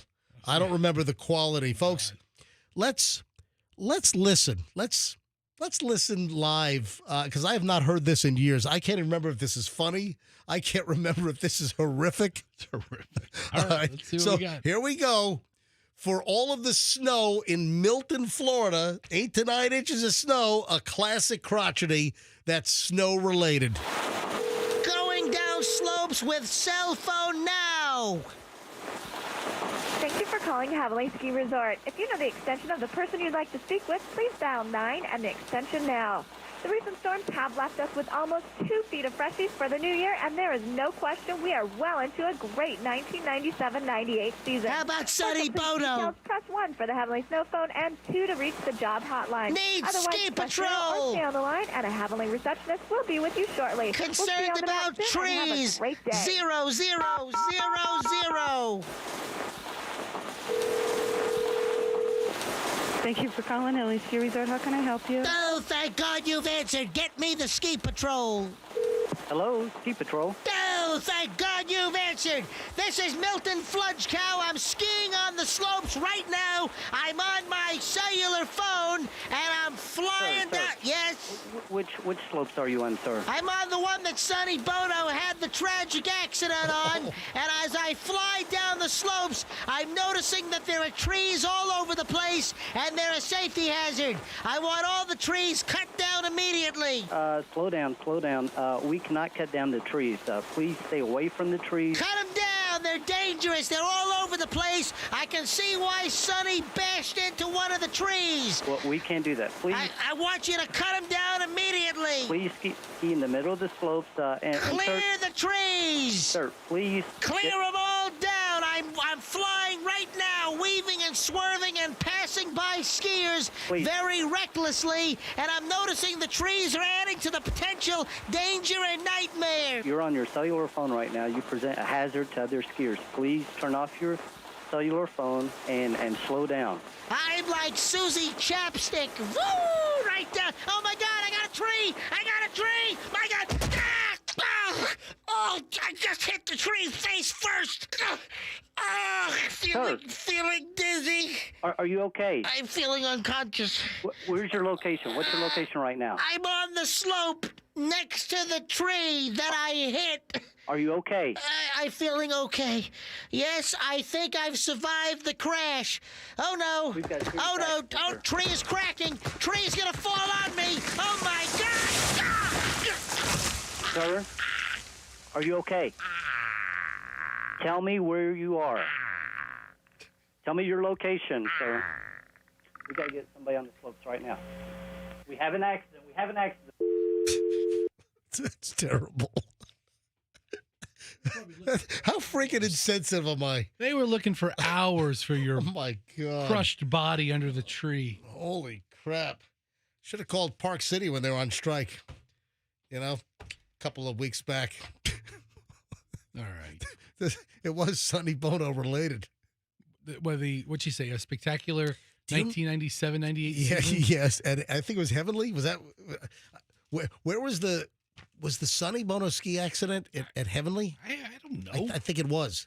And I think I tried to like reverse the name, but you can kind of tell what it is at the beginning of the phone call. Do you remember the horrific Sonny Bono song we did? Yeah. Do we have it still? You know what? I looked for it. I don't know where the hell it is. Oh, man. So Eric Chase. Does Eric still have it? You know what? Maybe on one of his old DATs or something. So Eric did a song for us. I hit tree, babe. I hit tree. It was terrible. You know what? I'm not proud of these moments. I am not proud of that crotchety old man. I feel like a horrific, terrible broadcaster. Nah, You listen. know what? That's what's going to keep me out of the Florida Broadcasters Hall of Fame I right mean, there. I can think of a couple of other things that might keep it out, but I don't know if it's going to be that. Listen, Oh, man. you know what? What? I mean, you tell a joke, Oh. you can't go back. The same way that it's not right to judge history, you know, you weren't in their time. Some jokes don't age well. Rest in peace, Sonny Bono. All right, it wasn't that bad, but there you go. So a classic crotchety old man, a Milton Fludge Cow call to commemorate the 8 to 9 inches of snow in Milton, Florida. Even our listeners are coming up with requests that are ridiculous stretches. But hey, every once in a while, I'll play along. Yeah. What the heck? Hey, what makes a horrific supermarket customer? I mean, So people that open the packages and eat while they're going down the aisle. you know what? Because that is a great example. you know who does that? But you? Me. Yeah, I know, I'll have I know. a whole meal. I saw a Reddit thread. By the way, Reddit has everything. It's such a great site. I mean, stuff that you've never imagined. There are threads with dozens and dozens of participants on Reddit. There's an MJ Morning Show thread on Reddit. I didn't even. You just told me. I had no idea. I found out about it last week. I had no. Yeah, Fester just told me this a couple days ago. I had no idea. I had no clue whatsoever. All right. So there's a thread that I stumbled across, and it's supermarket employees, supermarket workers, and they're talking about horrific habits that customers do that drive them crazy. And a bunch of these are obvious, but one of the threads I was reading, one of the thing, what makes a terrible customer? What are the bad habits that supermarket customers have? And one of the top ones was customers that shop for items, they put it in the cart, and then they decide they don't want it, and then they just abandon the item anywhere in the store. I do that. Instead of, Yeah. and what they were saying was a good, courteous customer, if they decide not to consummate the purchase of the item they've taken off the shelf and put it into their cart, if they decide they don't want it, that the courteous shopper, here we have two shoppers. Fester is not a courteous shopper. No, I'm not. Fester will take an item, decide he doesn't want it, and then just abandon it anywhere. For instance, Fester gets a half-gallon of Bluebell ice cream. Oh, I want those. And while on the SpaghettiOs aisle, decides he doesn't want the ice cream. So Fester just abandons the ice cream next to the Raviolios. Okay. Next to the ABCs and 1, 2, 3s. All right. So I've never taken a frozen perishable item and left it out, but I have taken other items and left it in the freezer. All right, so you've never I mean, taken not like soda cans. but have you seen the oh my God. What if What? you left like a 6-pack of soda in the freezer and behind? it explodes. Yeah, you come or glass bottles are the worst. Oh, no, I don't want to hurt anybody. I Yeah, just want but- to make fun of Oh I yeah, have a joke. I've accidentally I've taken like a glass bottle of Saratoga sparkling water that was warm, and I wanted to cool it down quickly, put it in the freezer, and then you forget about it for a couple hours, and then suddenly you hear a and you're, oh my God, oh shit, Oh, no. Yeah, it's like my God, and then you go to the freezer, and it's just a shattered, explosive mess with glass shards. I would never want to put glass in the freezer at a all over supermarket. No, but seriously, why do people abandon perishable items? And I see it. I've seen packages of chicken breasts Just laying out. left on the salad dressing aisle. It's like, why would you do it? So the supermarket thread was that you've got customers, you've got shoppers that are just really rude SOBs. And what they're suggesting is if you decide you don't want the item, just take a few minutes and put the item back where it belongs instead of just randomly abandoning the item. Do these supermarket employees not know that if I didn't give them this work to do, they would probably eliminate a job or two? I'm helping the workforce. So you got the dumping items in the wrong area, which I do almost every trip. Then you've got the thieves. You got the eat-in dumpers.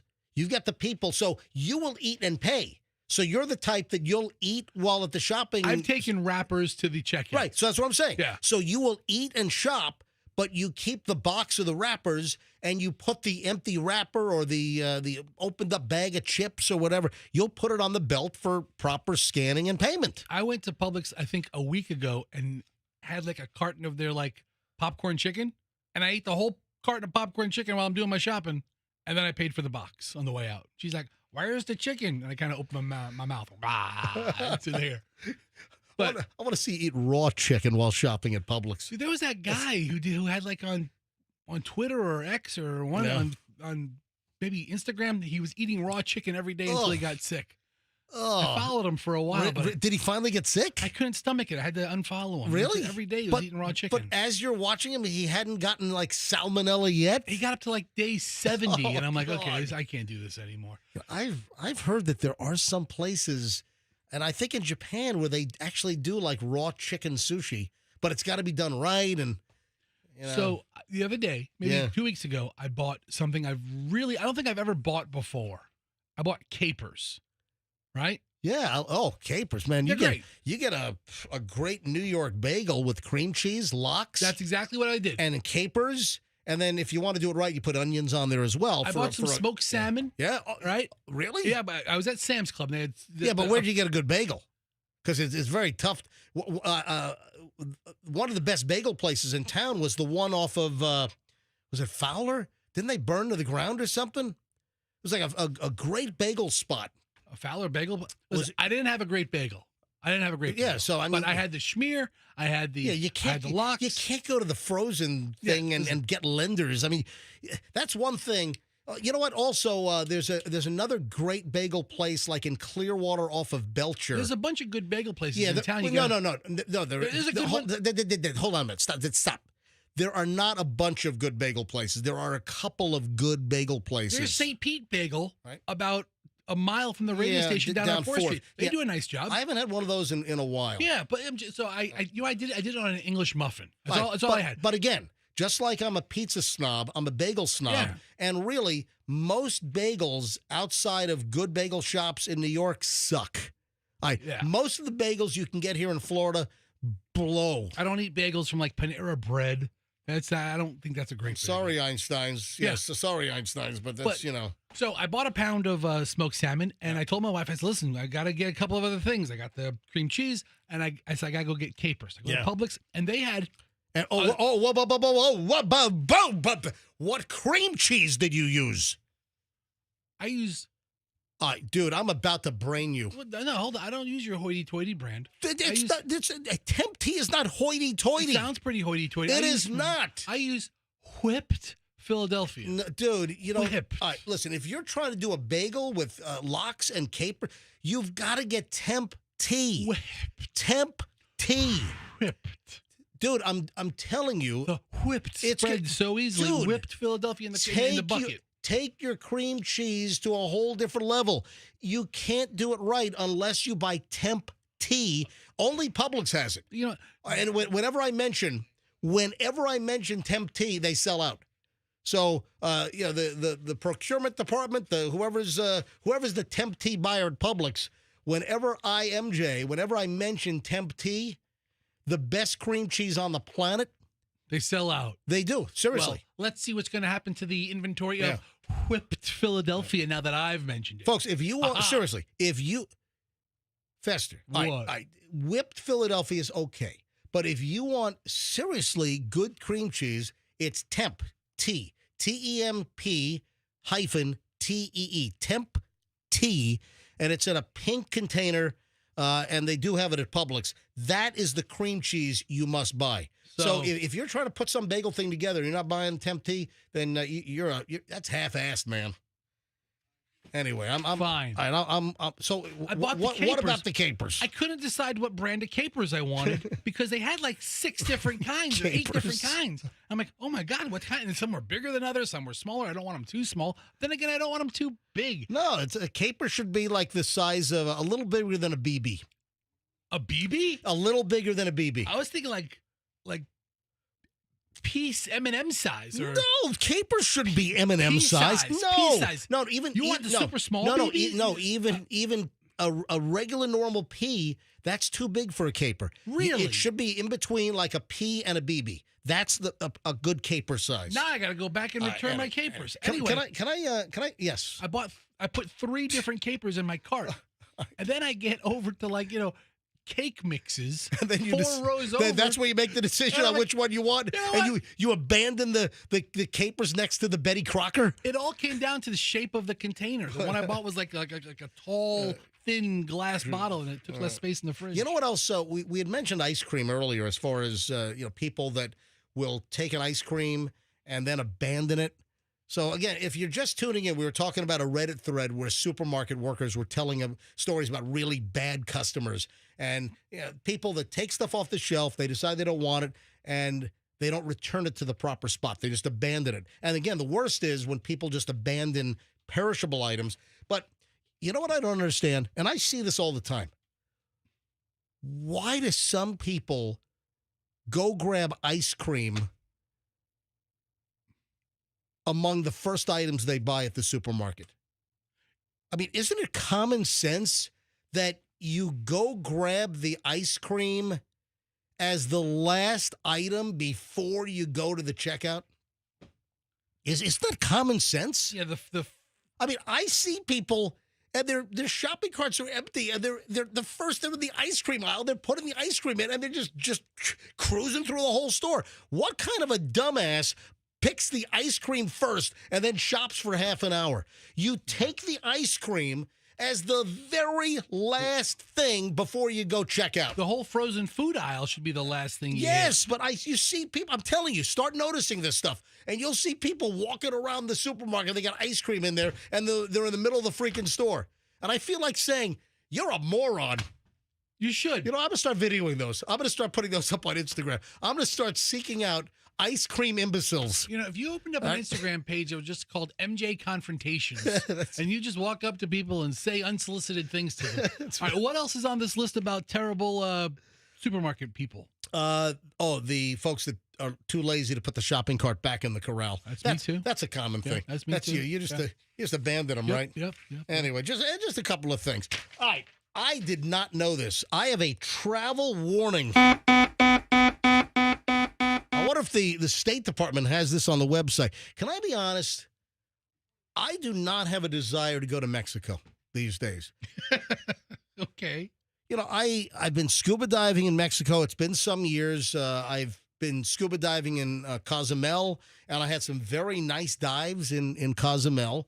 But, you know, my parents, you know, when my dad was in a little better shape, I mean, just like within the last year, my parents, and this is a freaking nightmare, man. Well, they love You like want to talk about Cancun or something? You want to talk about a effing nightmare? Yeah, my parents have like 5 or 6 weeks of timeshares that my brother and I are going to have to deal with. Freaking timeshares.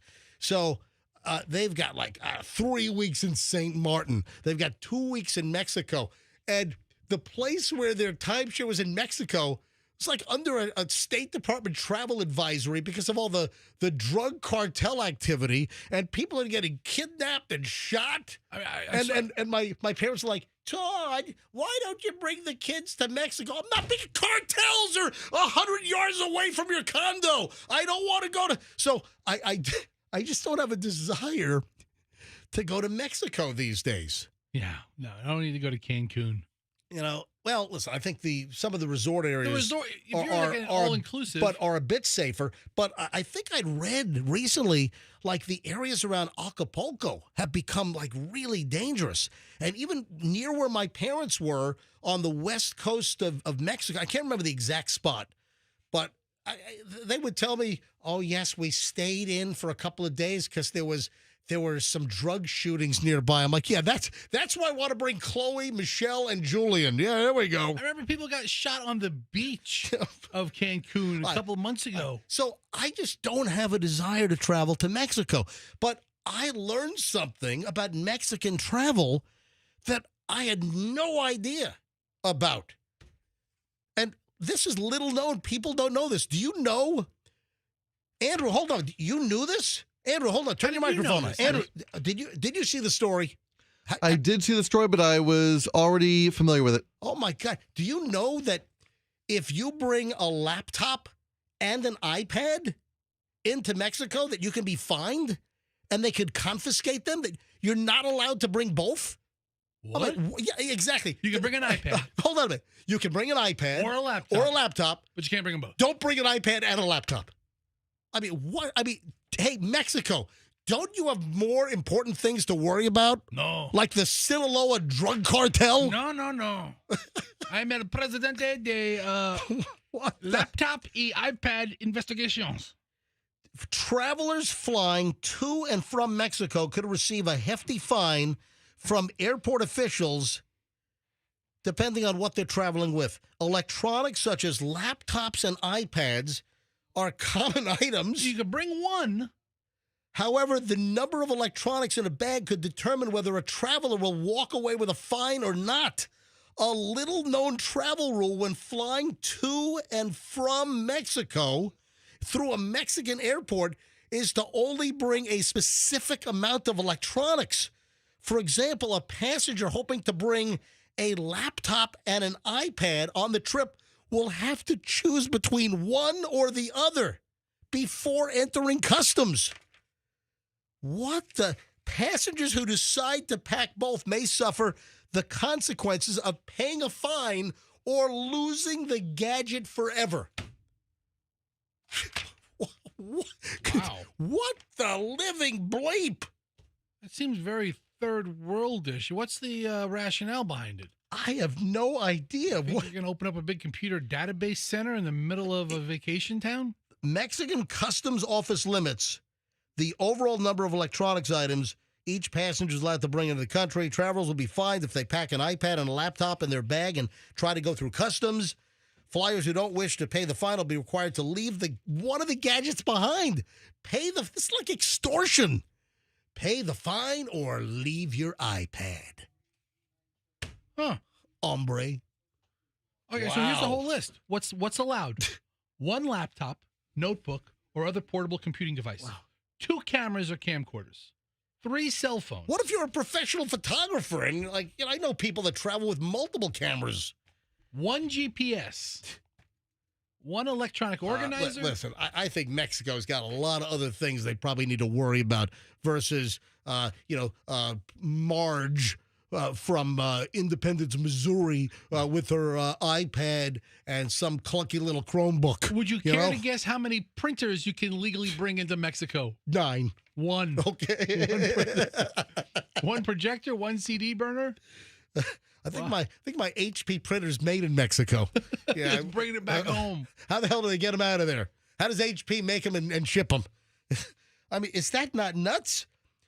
Officials would usually fine travelers 19% of what they believe is disallowed. This would mean that flyers could potentially be fined $200 for a new iPad Pro or $300 to $400 fine on a MacBook Pro.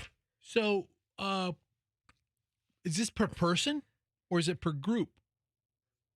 You know, no, this is per individual. Okay, per person. Hey, honey, I need you to smuggle my iPad in because I have my laptop too.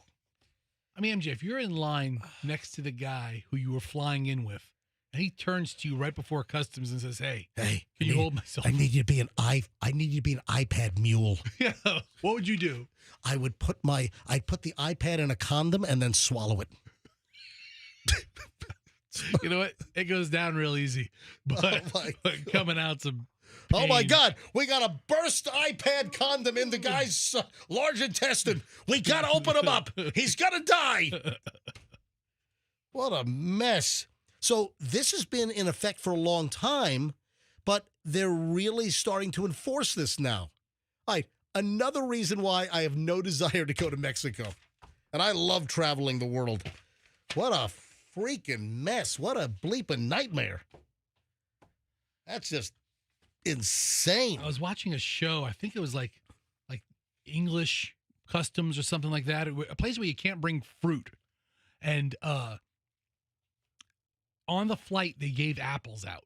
They gave like a snack pack with apples. Oh, yeah. I've heard about this. And, you know, you don't eat the apple on the plane, but you put the apple in your bag to eat it later. Oh, yeah. And then you go through customs, and they nab you for bringing in fruit, Yeah. and they fine you. Yeah. And you're like, the plane gave it to me. And I was like, well, you landed here. You brought it in the country. I've heard of those stories happening. You know. Yep. You got to be really careful when you travel. All right. This is gross. I'm sorry, but this is just...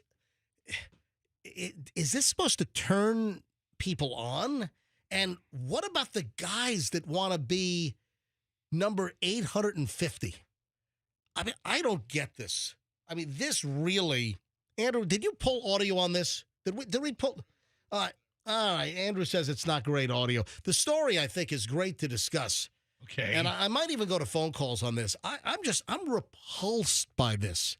Who's turned on by this, number one? What? And who would want to get in line? I apologize in advance. I'll keep the content clean. Will you? Yeah, I will. Okay. Bonnie Blue, and we might have mentioned this some time ago, but it's now been consummated.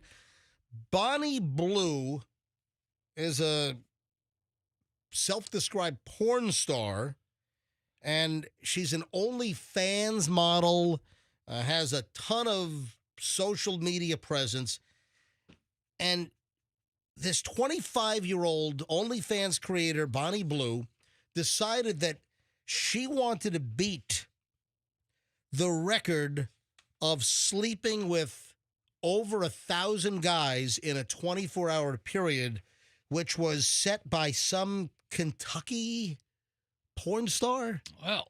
Yeah, I mean, how grotesque is this? Kentucky built a historic monument at her birth home.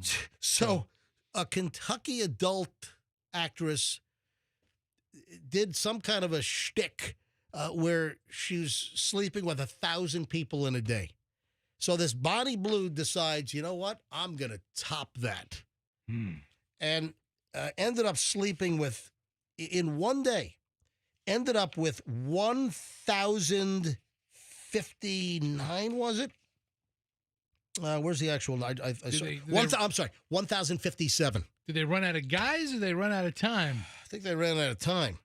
So, yeah, in 2004, Lisa Sparks, a Kentucky porn star, had the Guinness World Record of, it was 919 men. And Guinness? Yeah. So, I mean, why is Guinness recognizing this? Why would Why would Guinness stoop this low? But here's what's just grotesque. What guys want to be, I mean, even number 5. But can you imagine being number 555? Who wants to be number 1? Well, who wants to participate in general? Oh, my God. And I think they were filmed. It's all part of a stunt. They were videoed. But, I mean, what guy would want to be in line and know that you're having relations with this porn star, this OnlyFans model, and you've had 100 guys before you, 200 guys before you, 400, 500, 600, 700.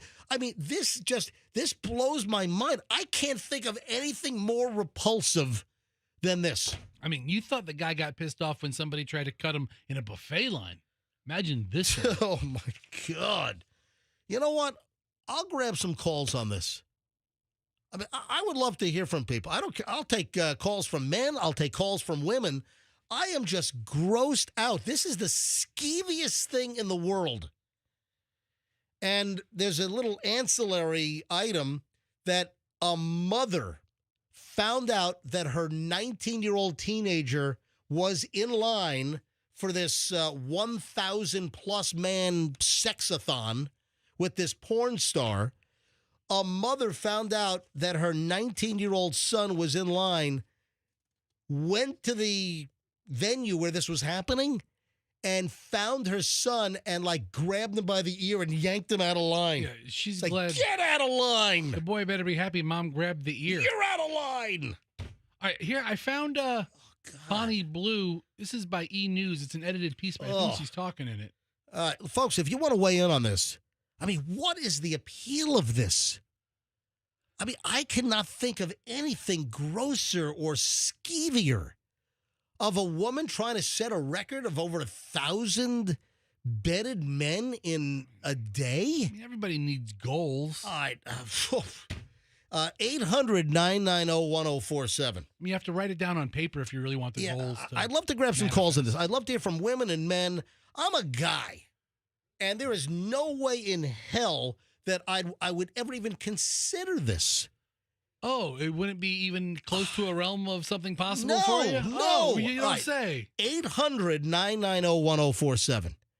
800-990-1047 is how you get on. I would love to just hear from men and women agree with me. I can't believe I was going to say who's out there that's going to disagree with me, but here you have, 1,057 guys. Can you imagine being 1,057 and knowing what happened before you? I'm the cherry on top. Oh, don't say that. Oh my God. Every line is, do you have video here? I have a piece by E! News. All right, go ahead, roll it. Let me hear it. I don't need a wheelchair. Like, I am fine. Just feels like I've had a heavy day in the bedroom, which is exactly what I've had. Bonnie Blue has broken a record. The OnlyFans model reveals that she slept with 1,057 men in 12 hours, breaking the record held by adult film star Lisa Sparks, who in 2004 slept with 919 men in one day. This is E! News. This is an edited piece. Here, hold on. Alongside the men. What is she saying? She needed a wheelchair to like leave afterward? No, she's like, I didn't need a wheelchair. Oh, I didn't need a wheelchair. It's like I had a heavy day in the bedroom. Here, I think she talks again. My 919 men in one day. Bonnie posted the video to her Instagram January 12th alongside the caption, over 1,000 men. Oh my God, what was that, like a warehouse door at that point? It's like the big roll-up door that forklifts go through. Yeah. All right, look. It had the big plastic strips to keep the refrigerant in. Look at all the phones here. Every line is ringing. Just gross. A mother grabs her 19-year-old son out of the line saying, get out of the line. All right, let me go to phone. Bring up the screen, would you please? There we go. All right, 800-990-1047. Looks like we have a mix, a pretty even mix of men and women. Let me start with Tony in Tampa. Tony, you're on the MJ Morning Show, 104.7 FM, Q105. Welcome. Yeah, welcome. How are you? I'm sorry? How are you? Oh, I'm doing well, Tony. Welcome. Good. I'm telling you, is it the men, they finished or is it just in and out? Yeah. That's listen, MJ, you're giving details. You're not giving every one of them. So did the men finish, or was it just a quick? Tony's a very, very fair question. I do not have the answer. I can't imagine. You know what? I'm guessing that each guy probably had an allotted amount of time. Like 20 seconds? Well, do the math. I'm thinking it's probably, getting in, getting out, and then that counted as sleeping with a guy. Or having a relation. This is the skeeviest. This is so gross. All right, Christina in Tampa. Christina, you're on the MJ Morning Show. Hi. Hi. Yeah. Yes, it's so grotesque. It's so nasty. And I don't know how anybody can lay down with that many people in 12 hours. Oh, my God. 1,057 guys. And I just want, like you said, I don't understand how you could be the 555th guy to lay down with something like that. But listen, in this world today, men are grotesque and they're nasty. And even in the dating world these days, like, you meet some pretty nasty guys. So it really doesn't surprise me that. Christina, are you in the dating world right now? Yeah. And you're not having much. How old are you, Christina? I am 44. And is it rough out there, is what you're saying? Yes, it's rough out there. I mean, you find these guys that are just, you try to have an innocent conversation with them, and they just put, forgive my wording. Yeah, hold on a minute. Hold on. Make sure it's clean for broadcast. They just want to show you everything, and I'm like, some things are supposed to be kept for intimate moments. Yeah. Christina, have you met any decent guys online? No. Oh my! And how long have you been trying? I mean, I've been separated from my ex now for like 3 years. All right. How many guys have you met? How many guys have you been through and you haven't found a decent one? I would say at least 6, 7, 8. Wow. And what are you using? What venue? What app? I mean, there's Facebook dating. There's all kinds of dating sites, but I just find, like, when you meet them on these sites, some of them are just, in person they would never talk to you that way or oh wow, or present themselves that way. But sometimes when you're over text or video, it's hold on, you've been on like a video chat and a guy's like exposed himself? Yes, and it's disgusting. Oh my God. All yeah. right, well listen, Christine, I wish you the best and thank you. Let me grab, I think we're going to go boy, girl, boy, girl, boy, girl, boy, girl. And that was the original plan for this Bonnie Blue. Daniel, Tampa, you're on the MJ Morning Show. Hi. Hey, what's up, guys? How you doing? Hi. So I just want to know, did she at least, like, make breakfast for these guys or something? I don't think there was time for that. Thank you, Daniel. Christy's in Holiday. Christy, you're on the MJ Morning Show. Hi. Hey, there's so much wrong with that whole situation. I mean, from glorifying the fact that a woman's doing that to the parents, like, what would your parents think? And then the fact of what kind of legacy do you want to have? Do you want, like, if you're going to have kids someday, do you want your kids to know that you went through all that? I mean, what happened to morals or any type of values anymore? I really just, I don't get it at all. Hey, daughter. Hey, son. You came out of where 1,057 guys went in. Yeah, it's like throwing a bowling ball down the bowling lane. Oh, my God. I'm sorry to be so graphic, but, I mean, Christy, I'm repulsed. I'm grossed. I'm skeeved. Oh, my God. I feel like I've got like worms crawling on me. Yeah, that kind of whole feeling does just give you it makes you want to crawl all over. Basically, it's not very appealing. I mean, I'm just telling the story. I want to jump in a bleach bath. All right, Christy, thanks for the call. Yeah. All right, Brian. Do you want to say something else? Nope, I said nope. Thanks. All right, hey, have a great day. Brian in Palm Harbor. Brian, MJ Morning Show. You're up. Hello. Hey, MJ, long-time listener. I've called in a couple times. You guys are awesome. Thank you. I did the math. 1,440 minutes in 24 hours, which means you divide that by 1,057. So to go back to Tony's math, it allows 1 minute and 36 seconds per exchange. Okay, so she wanted to do it in less than 24 hours. Did I see that the ultimate time was 12 hours? 12 hours. Okay, so wait a minute. From 1 p.m. to 1 a.m. All right, so she did it. She actually did it in 12 hours, so we can double your math. So it would be a minute 36 times 2. Yep. Okay. So then there you go. Yep. No, actually, you would divide that by cut it in half. Oh, hold on. No, you doubled it. It's cut in half. No. It's half a day. Half the time then. He figured out 24 hours. Yeah, he did 24 hours. Which it was only 12 hours. I misinterpreted 12 hours. Yeah. So if we're talking 14, 4. Yeah, I mean, this guy seems like the mathematician in the room, right. MJ, not you. I'm a math moron. So he figured a minute and a half at 24 hours, so it would be like 45 seconds at 12 hours. Yeah, it'd be, yep. And then there's got to be switcheroo time, so maybe you had 15 seconds tops. All right. Thank you, buddy. I appreciate it. All right, Rachel in St. Petersburg. Rachel, you're on the MJ Morning Show. Hello. Yeah, I was actually just calling to talk about the timing there. They literally just had to be in and out. I mean, that's the only way to say it. There was in and out. And let's just talk about how she is also gross, but let's think about all the men that have probably stuck their wang in over 1,000 people too. So, men are men, and they also, not all men. Yeah, listen, I'm telling you right now, I got to believe that most men would also be grossed out and would never want to get in line with 1,000+ other guys. Well, I don't know. We saw 1,000+ other guys line up, so there's probably many more ready to do it.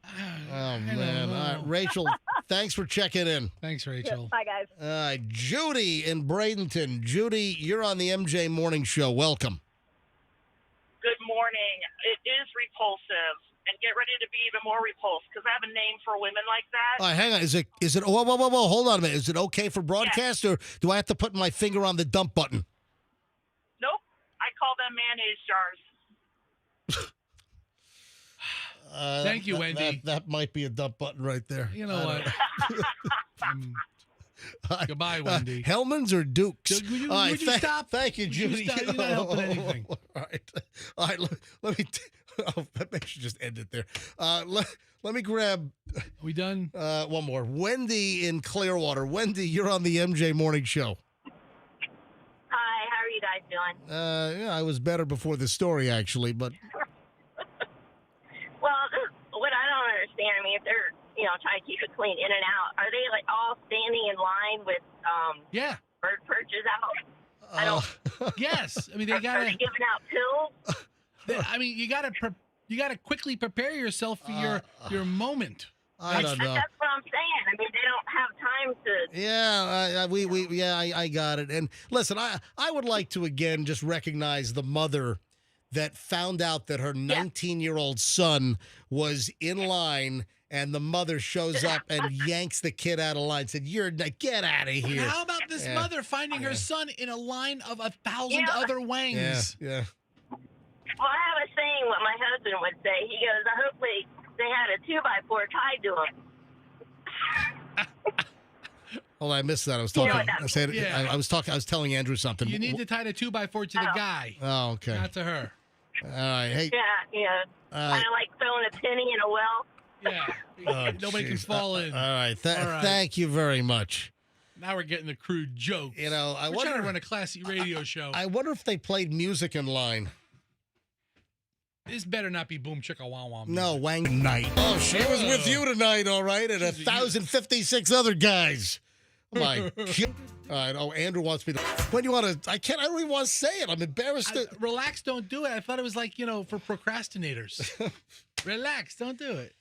Relax. Oh, boy. All right. 8:45 at the MJ Morning Show. Again. What's that song about? Why don't you go look it up? Fine. Go look up What is Relax by Frankie Goes to Hollywood is about. Why'd you look that up? By Frankie. Yeah, go. Really go about. Go take a look. I mean, it's a very literal song. All right, so you got these. Well, do it later. Let's move along here. You don't need to look it up now. Just look it up on your own time. All right.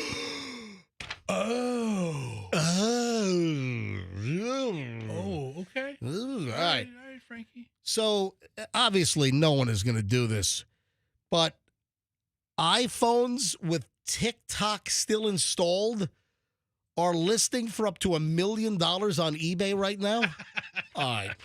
I'm holding a fortune. All right. Well, TikTok got its reprieve for at least 75 days. So TikTok is still functional, but I guess you cannot download it from the Google Play Store or the Apple App Store right now. So, because I'm going to try it right now. I tried it last night. So if I go to, let's see, if I go to the Google Play Store right now and I type in TikTok, and I've never had TikTok on my phone. I never will have TikTok on my phone unless it is sold to an American company and all of the data, everything is held on American servers without the Chinese Communist government having access to everything, all the data mining and the tracking ability and propagandizing. If it does end up with an American company on American servers, then I would consider it. So let me go to I'm on the Google Play Store right now. I'm searching for apps. TikTok. Is it still there? Hold on. Oops. Ooh. Looking for TikTok. Downloads for this app are paused due to current U.S. legal requirements. But interesting, so Trump gave TikTok a 75-day reprieve. And if you have it downloaded already, you can keep it? Yeah, if you have it right. But I didn't know. I guess the reprieve does not include it being available on the app stores right now. Well, the so app stores well, are hold following... on. Hold on. I'm on Android. I just went on Apple's. All right, so you're on the App Store. Apple App Store. All right, Yes. type in TikTok. But you have it now. Do you have it? Well, okay. Listen, do you have TikTok? Yes. I have TikTok. Listen, yes. Oh, yes. Xi Jinping knows I like videos about twerking and day trading. Oh, yes. He's really figuring me out. You don't get it. Okay, All right. so anyway, but yeah, first thing that comes up is Instagram, Snapchat, Facebook, all the hold other on, but you have it installed, so you're not getting the message. No, but so it comes up. I don't have the message, but it doesn't come up. TikTok on my Apple. Here it says at the top. I don't have Apple, so on my Google, on my Android phone, it says that downloads for this app are paused due to current U.S. legal requirements. No, on my phone, it says TikTok and other ByteDance apps are not available in the country or region you are in. That's what mine says. All right, so it's the same thing then on the Apple App Store as well. And then I can learn more, but I already have it on the phone. So and did you hear about people freaking out? People are going nuts because some people, after they heard when TikTok voluntarily went dark late last Saturday night, and of course the blackout lasted 14 hours or so. It was like a little before midnight, and then I think they were back up by like 2 p.m.-ish or something. So some people, when the blackout happened and TikTok removed themselves, that was a whole, talk about manipulation. You talk about playing the propaganda and the manipulation game. That's exactly what TikTok did by causing a panic, by preemptively taking it down last Saturday night before the ban went into effect. They're totally toying with Americans, totally playing with emotions, and it just shows what they can do and how they can propagandize and use it as a tool. So here's the deal: a lot of people, when TikTok went dark, they removed the app. They erased the app off their phone, and then it's dark. Then it's back, 14 hours later, and they're like having withdrawal, and they're panicking. Oh my God, I took it off my phone. Now I can't get it back from the App Store. So that's a whole different thing. And then you have people that are listing phones with the app still installed. One eBay seller has an iPhone 16 Pro with the app. I'm sorry, it's the iPhone 16 Pro Max. That's cool. With the app for $5,000. Here's another iPhone 16 Plus asking over $3,000 with the app still installed. And then you've got some clown. Some seller in Raleigh, North Carolina has an iPhone with the TikTok app installed, listed for over $1 million. Come on, obviously it's a gag. You want to buy a phone with TikTok for $5,000? You should buy mine. I got a bunch of good follows. Tell you what, I'll sell you my phone and a little rattly box of Tic Tacs. You know, I could use one right now. Do you really have Tic Tacs? No, I don't. All right, The 850. orange ones are the best. No, but they don't provide the mintiness. It's a candy. It's just a good sweet candy. It's not a minty. It's not a breast. Dude, if you're going to do a Tic Tac, you do the white one or the green one. You get the spearmint or the peppermint. You don't do orange. I want the orange. I want the flavor. Then you chew on St. Joseph's baby aspirin then if you want the orange flavor. Gross. That's what you do. All right, 8:51 at the 8:51 at the MJ Morning Show. This brings to a close over an hour and 20 minutes of nonstop MJ. When we get back, update on the Netflix price hike. I've got an Oreo up. Oh, Fester's head just snapped to attention. Oh. If you haven't seen the twerking yet, if you want to see Fester and me twerk, we shot a video in the first hour of the program during a commercial break. And if you want to see all 353 pounds of Fester twerking and my svelte athletic body twerking, if you want to see us twerk, the video is on my Instagram right now, not TikTok, on my Instagram at Certified MJ Radio. Why did we twerk? Because we had an item earlier today about an Alaska Airlines flight attendant who was fired for shooting a video in Alaska Airlines flight attendant uniform, twerking on an empty plane in between flights before the passengers boarded. And she's all twerking away in her uniform. Alaska Airlines fired her for unbecoming behavior. So essentially, Fester and I, we're in a job where we will not get fired for twerking, and we twerked.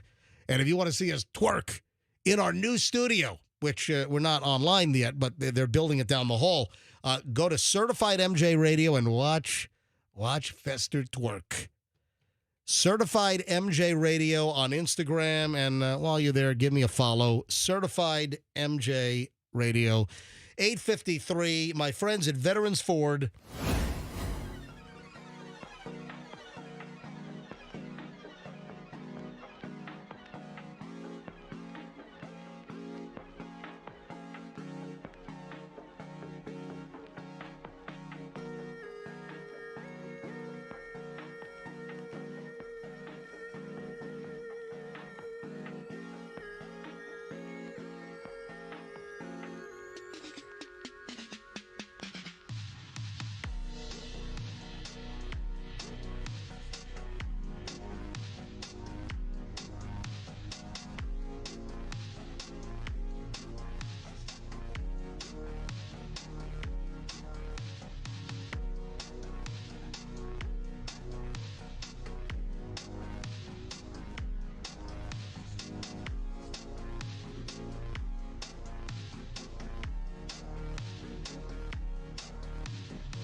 Is whole piece on why women feel that they don't look great at the office. You know, I gotta be honest, I've worked in many radio station offices, and I've worked with some attractive women or people that I thought looked just fine, but I guess some people are their own harshest critics. And I stumbled upon this whole thing that there's a theory on why no one looks their best at work.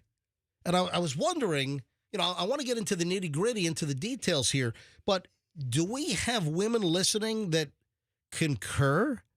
Are there women listening that agree that you never look your best at work? I mean, even if you get ready in the morning, you do what you need to do, you put on nice clothes, you maybe do your hair, do your makeup. I'd agree with that. I mean, to be dressed to the, when do you look your best? So there's a woman by the name of Morgan Miles, and she shot a video on social, and it's circulating. And she says that she knows the reason why you don't always look your best when you're at work. Right, because nobody wants to be there? She says it's office air. Huh?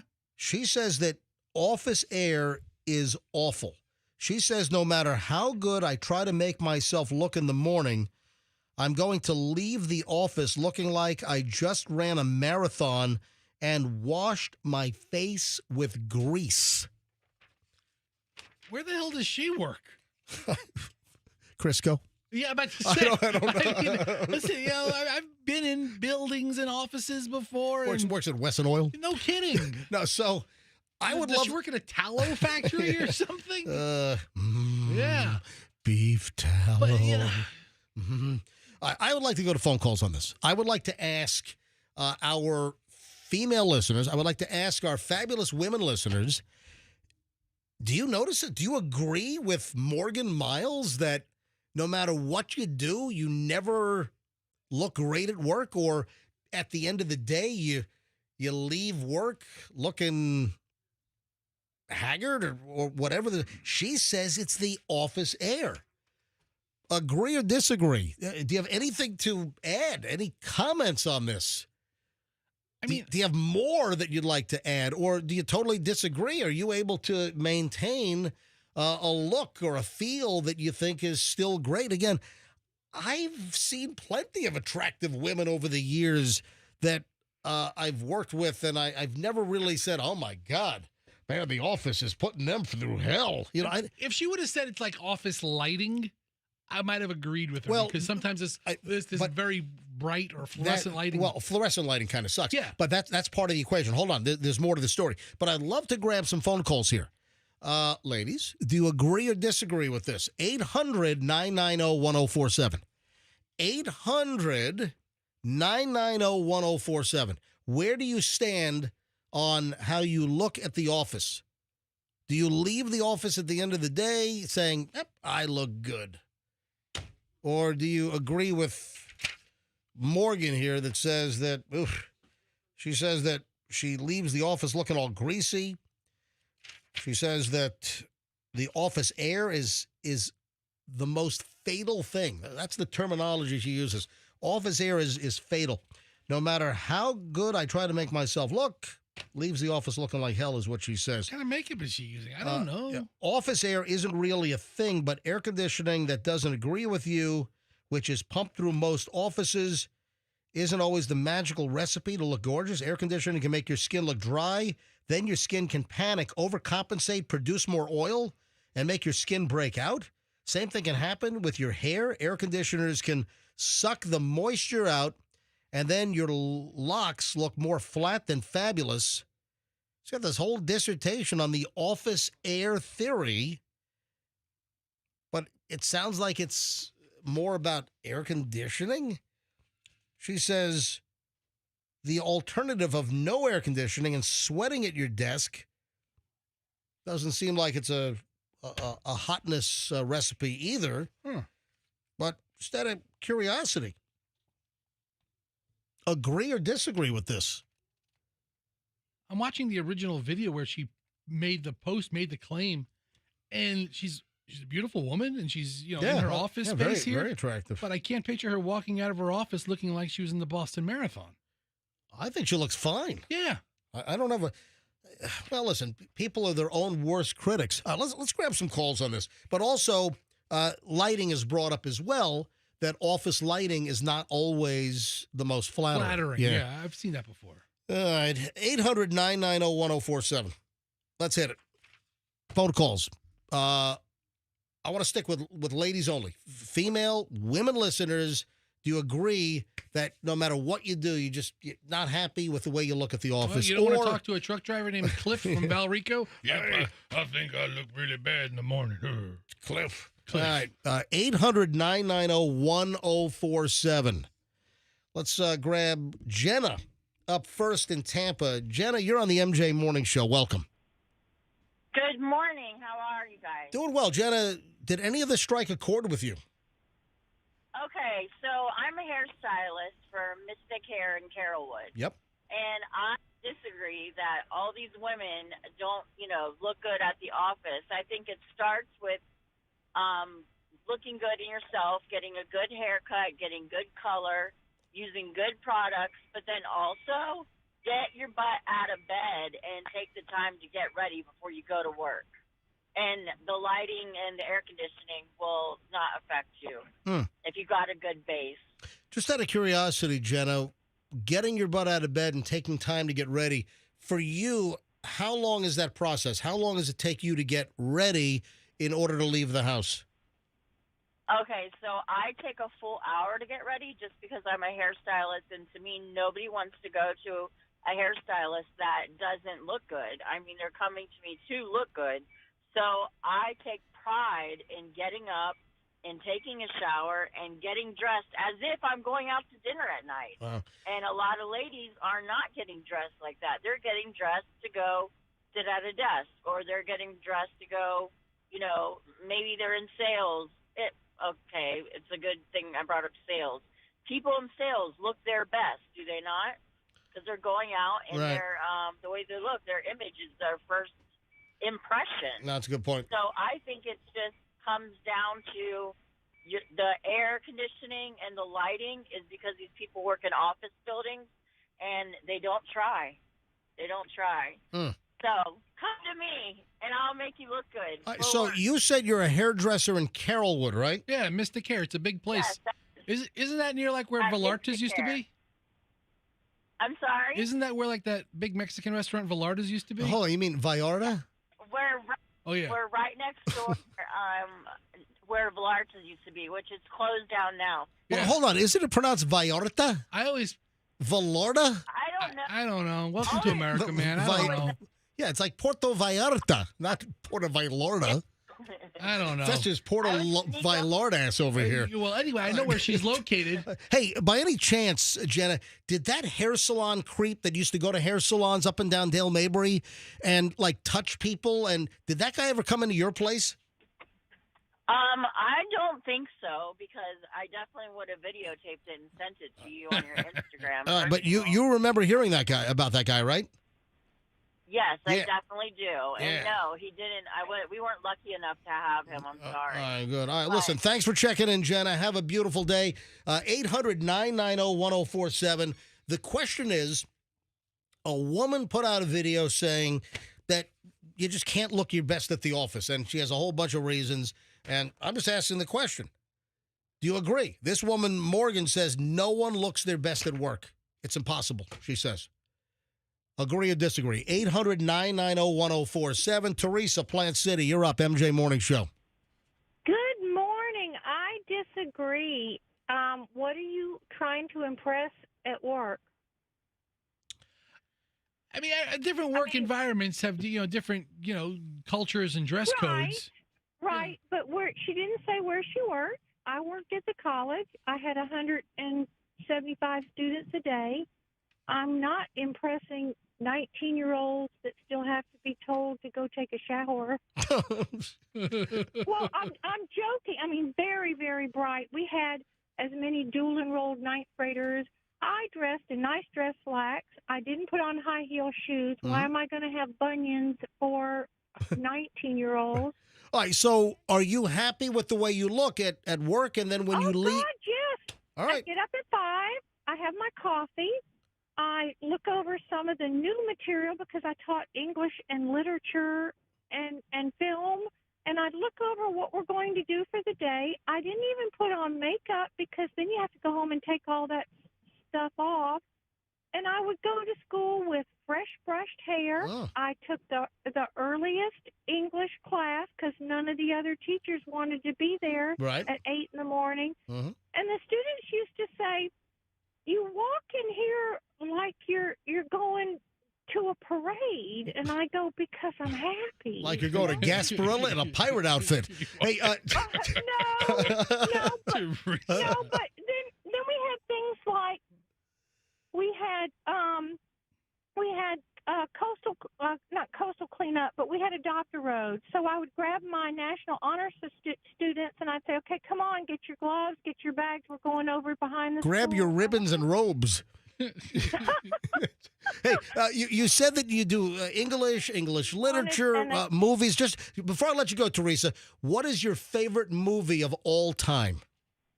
You want classic or anything? Just you got to pick one. What is your favorite movie of all time? It would have to be between The Green Mile and the one with Clint Eastwood, Gran Torino, and The Green Mile. Gran Torino. We can't turn on the lights from the film class without everybody saying turn off the lights because the tears are pouring. Oh, wow. 2 great movies, by the way. Teresa, thank you for calling in.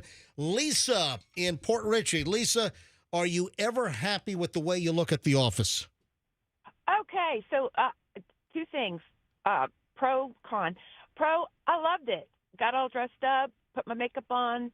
I thought it looked really good, and I was all dressed up and professional, and it made me feel good. But then on the other part, there's a psychological part to it all as well. So let's say it's Monday and you're feeling like doo-doo, and that's going to portray in your look.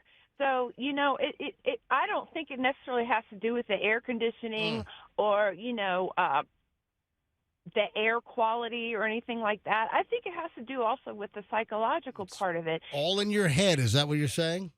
Yes.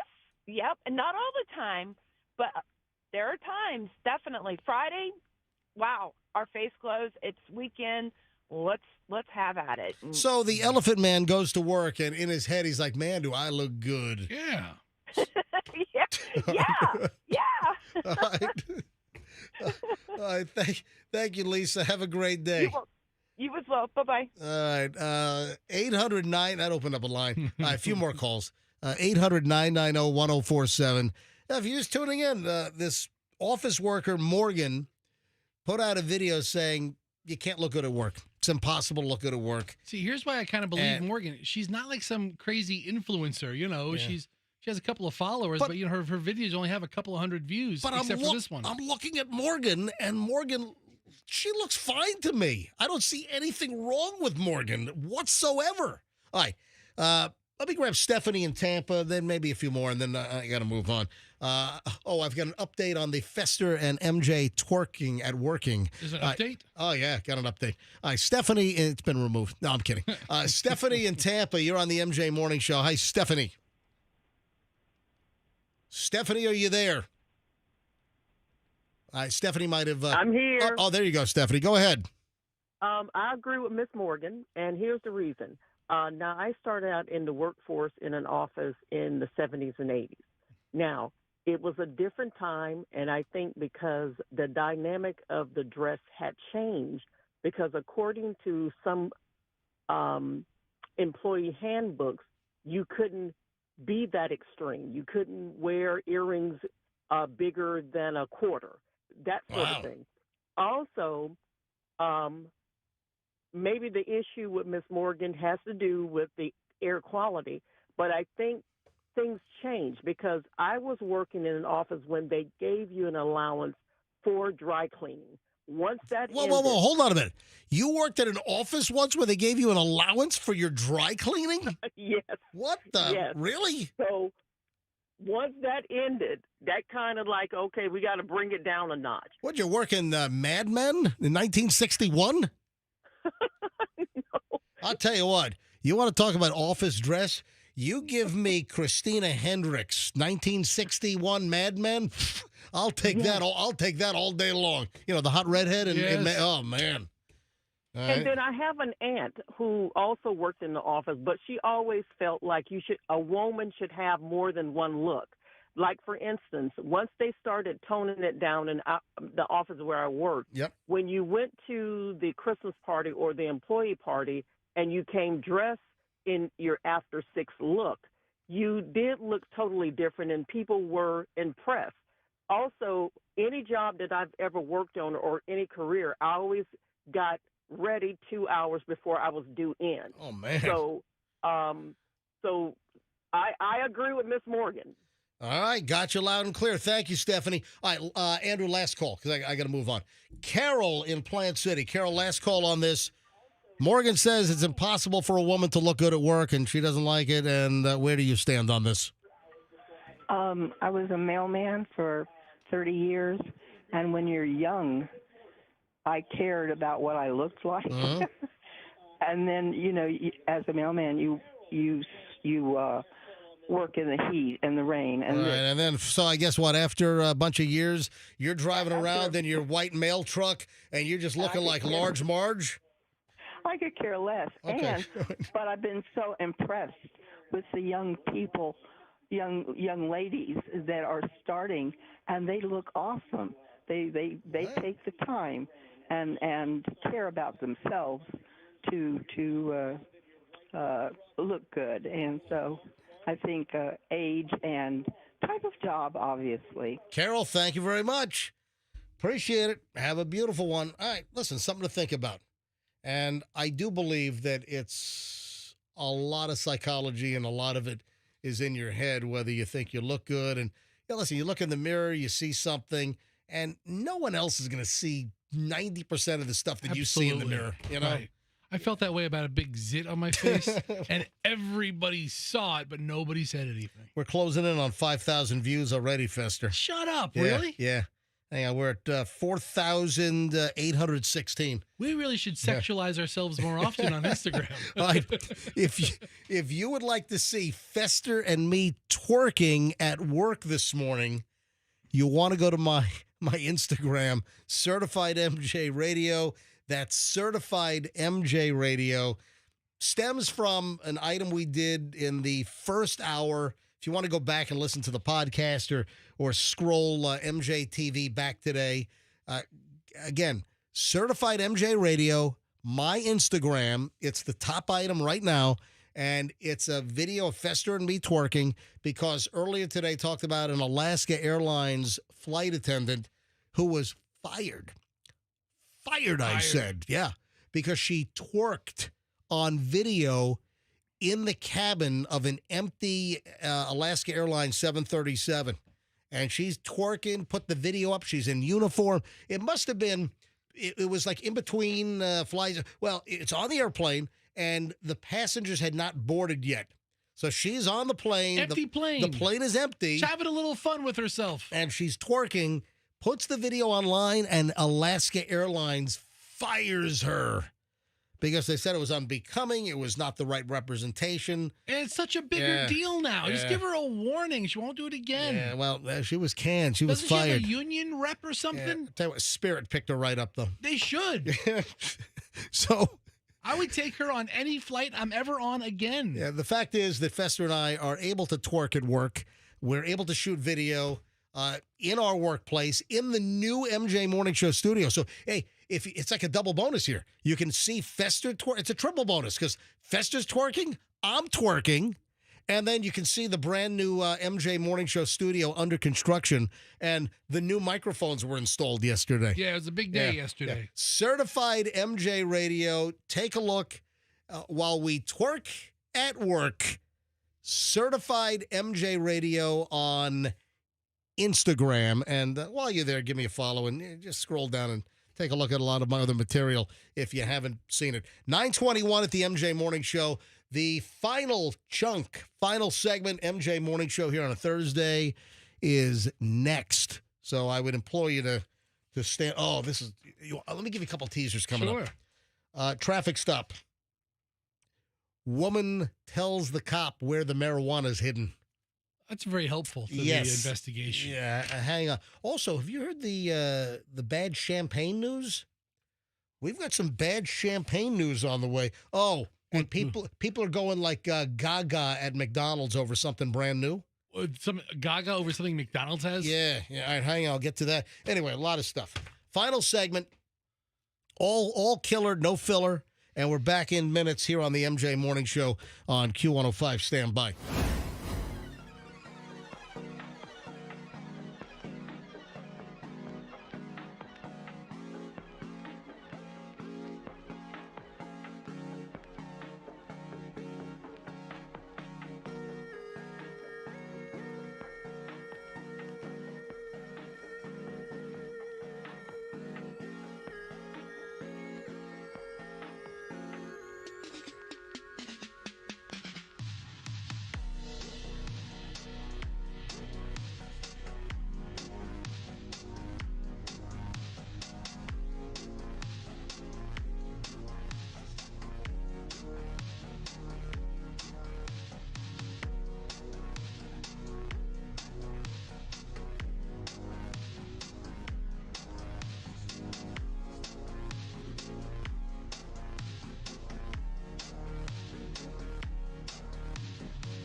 It is 9:30 at the MJ Morning Show. Final chunk of the MJ Morning Show is now in effect. Something that I've been approached to help with, and I am just going over all the details, and the MJ Morning Show will assist with this, and I hope to be live with this tomorrow, and it involves... Is it a fundraiser or a charity event? It's both. It's a fundraiser, charity. Is it a real charity or like some guy trying to pay his rent or something? No, this is a real deal. Okay. And this was a big news story, obviously. This went down over Christmas, so we were not on the air. We were on Christmas vacation. This was December 27th when the off-duty ATF agent was shot trying to break up a fight. Yes. And a bunch of the agents with the Bureau of Alcohol, Tobacco, Firearms, and Explosives Tampa Field Division are starting a fundraiser for the family. And I mean, just a terrible story where this off-duty ATF agent, Matthew Murray, was shot. And there's a fundraiser that's begun, and they're going to be selling items with all of the proceeds going to the family. And these guys, so I'm looking at some artwork that they just sent me. And again, I hope to have everything up on the website, all the details ready to roll on tomorrow's show. And this is just an area where we need to help. And I'm looking at the artwork right now. Help injured ATF agent and former Marine. He was shot in front of his family at a bowling alley in Hillsborough County, trying to de-escalate a situation. And they are going to be selling Tampa Group 1 ATF coins and patches with every single dollar, 100% of the profits, every single profit from the sale is going to go directly to the family. Have they started a GoFundMe or anything like that? Or yeah, so I'm getting all the details. Okay, but I know that they're going to be selling these coins, like a challenge coin, and a patch with all of the profits going to the family. So I'll have full details tomorrow morning. We'll have the links. They're going to have Cash App and Venmo available for purchasing these items. So we will give you all the details tomorrow. So I was approached by Tampa ATF to help a bunch of his fellow agents. So I told them that the MJ Morning Show will get 100% behind this to try to raise funds for the family. Just a horrific, life-changing event. I can't even imagine what the family. If last I saw, I think 2 are charged now. Yeah, they arrested a guy right away, and then they arrested somebody else about a week ago. Yeah. So another Tia Hayward accused of aiding the shooting suspect. So 2 have been arrested on this. All right. So full details tomorrow, and let's step forward. People of Tampa Bay, let's help this Tampa area ATF agent and, this horrific, life-changing situation. 9:34 at the MJ Morning Show. Speaking of law enforcement, is honesty always the best policy? Ooh. So, I mean, you always hear about a Florida man. Well, guess what? A Florida woman. She was pulled over for speeding and just volunteered to the cop that she had a baggie of marijuana hidden. I mean, hidden. If you want to be honest with a cop, just tell me you want to talk to your lawyer, honestly. 1:30 in the morning, Monday morning, deputies spotted a vehicle going 80 miles an hour in a 60, so 20 over. This was State Road 11 in Bunnell. I guess this is near Bushnell. What, they have a town named Bushnell? And Bunnell. What are we going to name this town? A mile over. And then we got another place. We got Bunt Cake. Let's go with Bunt Cake. Bunt Cake, Florida. I love it. Yeah. So she gets pulled over. And then the vehicle was also flagged for having an owner with a suspended license. The cops run tags. You don't have to be flagrantly violating the law or speeding. If you're just out and about on the road, the police have all the authority to just run tags to see if everything's kosher. And, not if just like a registration sticker's expired. It could be fully within the term and completely legal. And cops will just, sitting at a red light. Police officer might just run a couple of tags of the cars that are visible in front of them to see if everything's kosher. And the way these cars are today, it's really, really difficult to tell what a squad car is and what isn't. So this woman is doing 80 and a 60. The vehicle was flagged for having a suspended license. And also, notes in the computer said that this vehicle and this driver apparently has a history of fleeing from law enforcement. So the deputy deployed stop sticks to bring the vehicle to a stop. The driver pulled onto the side of the highway. Officers with the Bushnell Police Department and the Florida Highway Patrol, they arrived for the traffic stop. The driver, 34-year-old Darielle Thomas of Palm Coast, was driving her husband's vehicle, who has the suspended license and the fleeing history.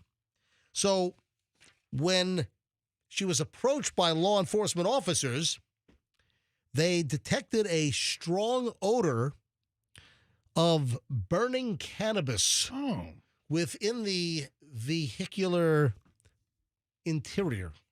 So she was driving and getting high. So she's smoking marijuana while she's driving. A female deputy conducted a search of Thomas, locating a hard object in her genital area. Oh, my. She initially claimed that she had nothing on herself, that nothing illegal. Guess she made a claim it was something else. And then she later admitted that she hid a baggie of marijuana right up in that thing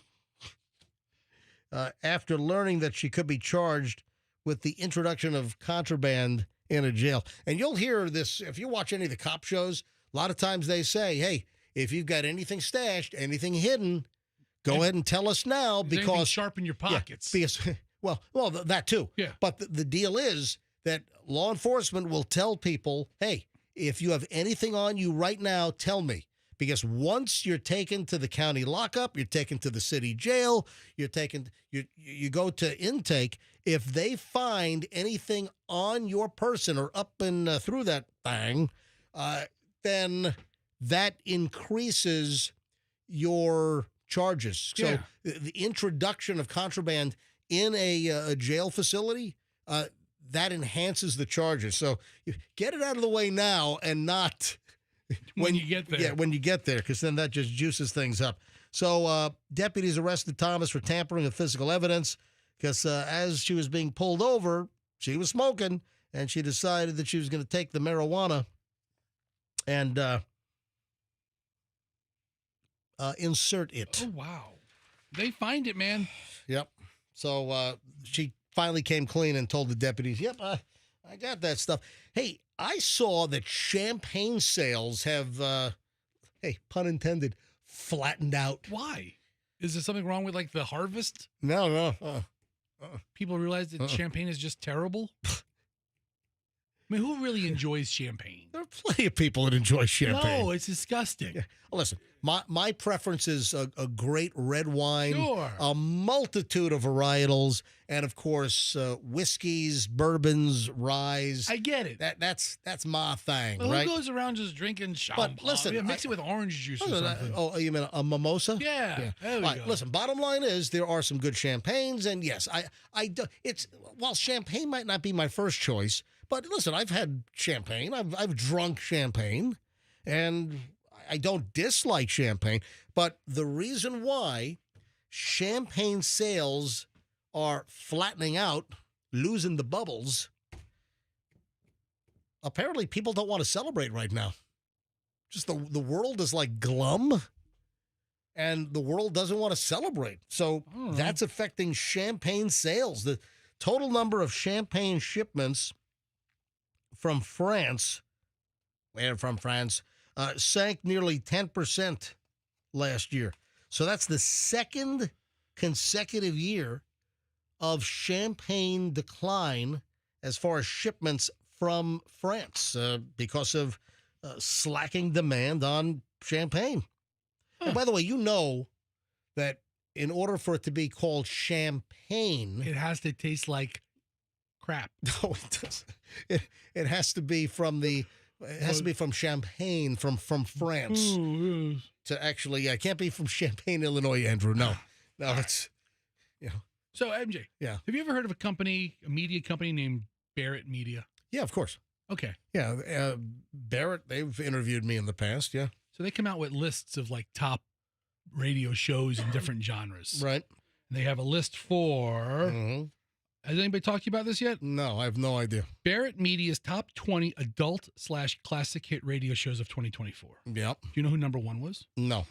WCBS in New York. CBS FM. You know who number 2 was? No idea. K-Earth out in L.A. K-Earth, Los Angeles. Now, number 3. It's more like scorched earth, Los Angeles right now. Yeah. Number 3. Yep.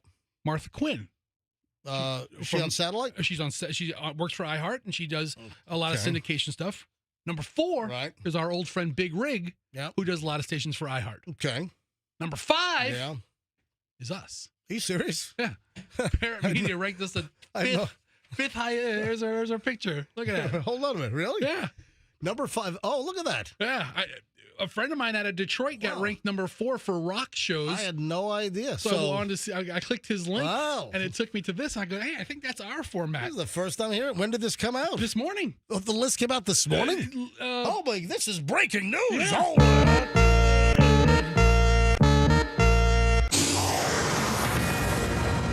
wow, look at this. Breaking news on the MJ Morning Show. And this just in, according to Barrett Media, top 20 adult classic hits radio shows of 2024, and the MJ Morning Show is number 5 on the list. Not bad. No, I'm happy with that. That's a pretty big industry recognition. Yeah, look at that. So on CBS FM in New York, I mean, it's New York, LA, then 2 widely syndicated or voice tracked personalities across the country, and then us, and then the MJ Morning Show.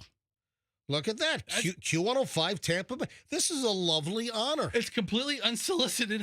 We never apply for anything. We never enter anything. Hey, let me go down the list. Let me see who number 6 is right behind us. Who are those losers? Race Taylor from CBS FM in New York as well.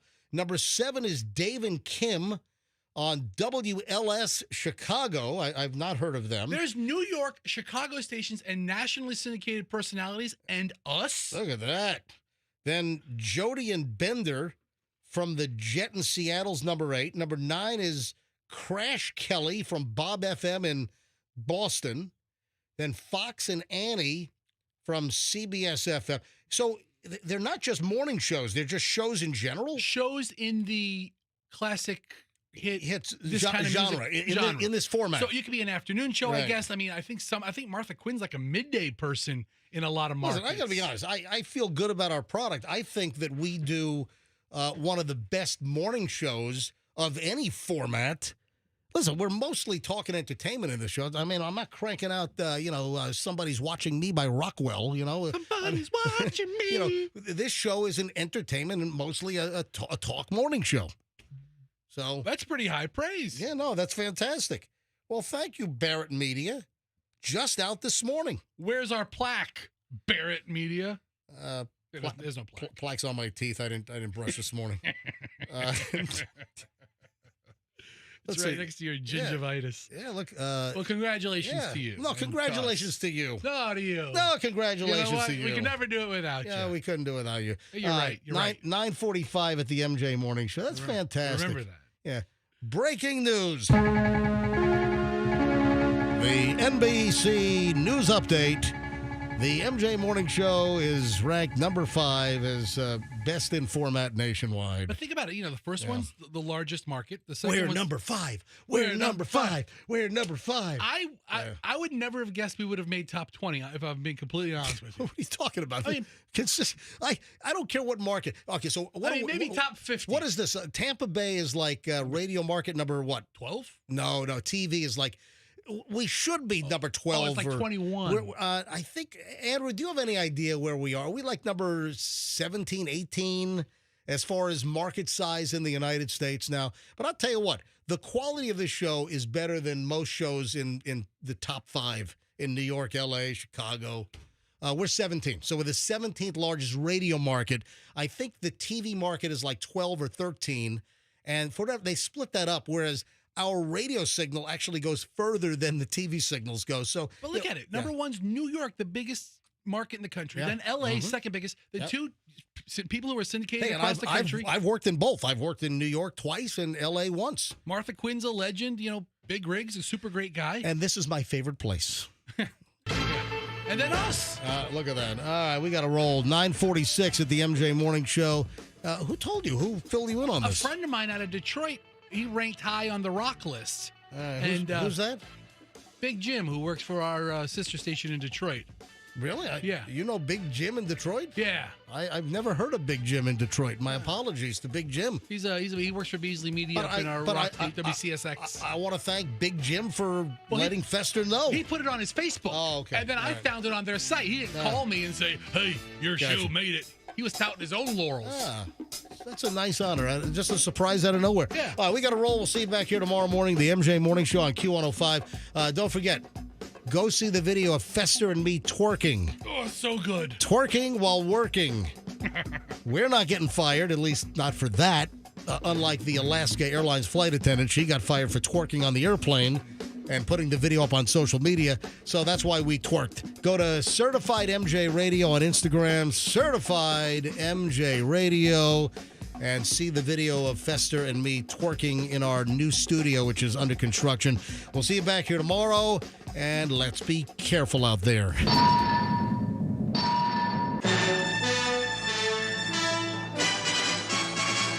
We're number 5. We're number 5. We're number 5. We're number 5. Download the app now. Get the Q105 app and listen to us anywhere. Powered by Anna.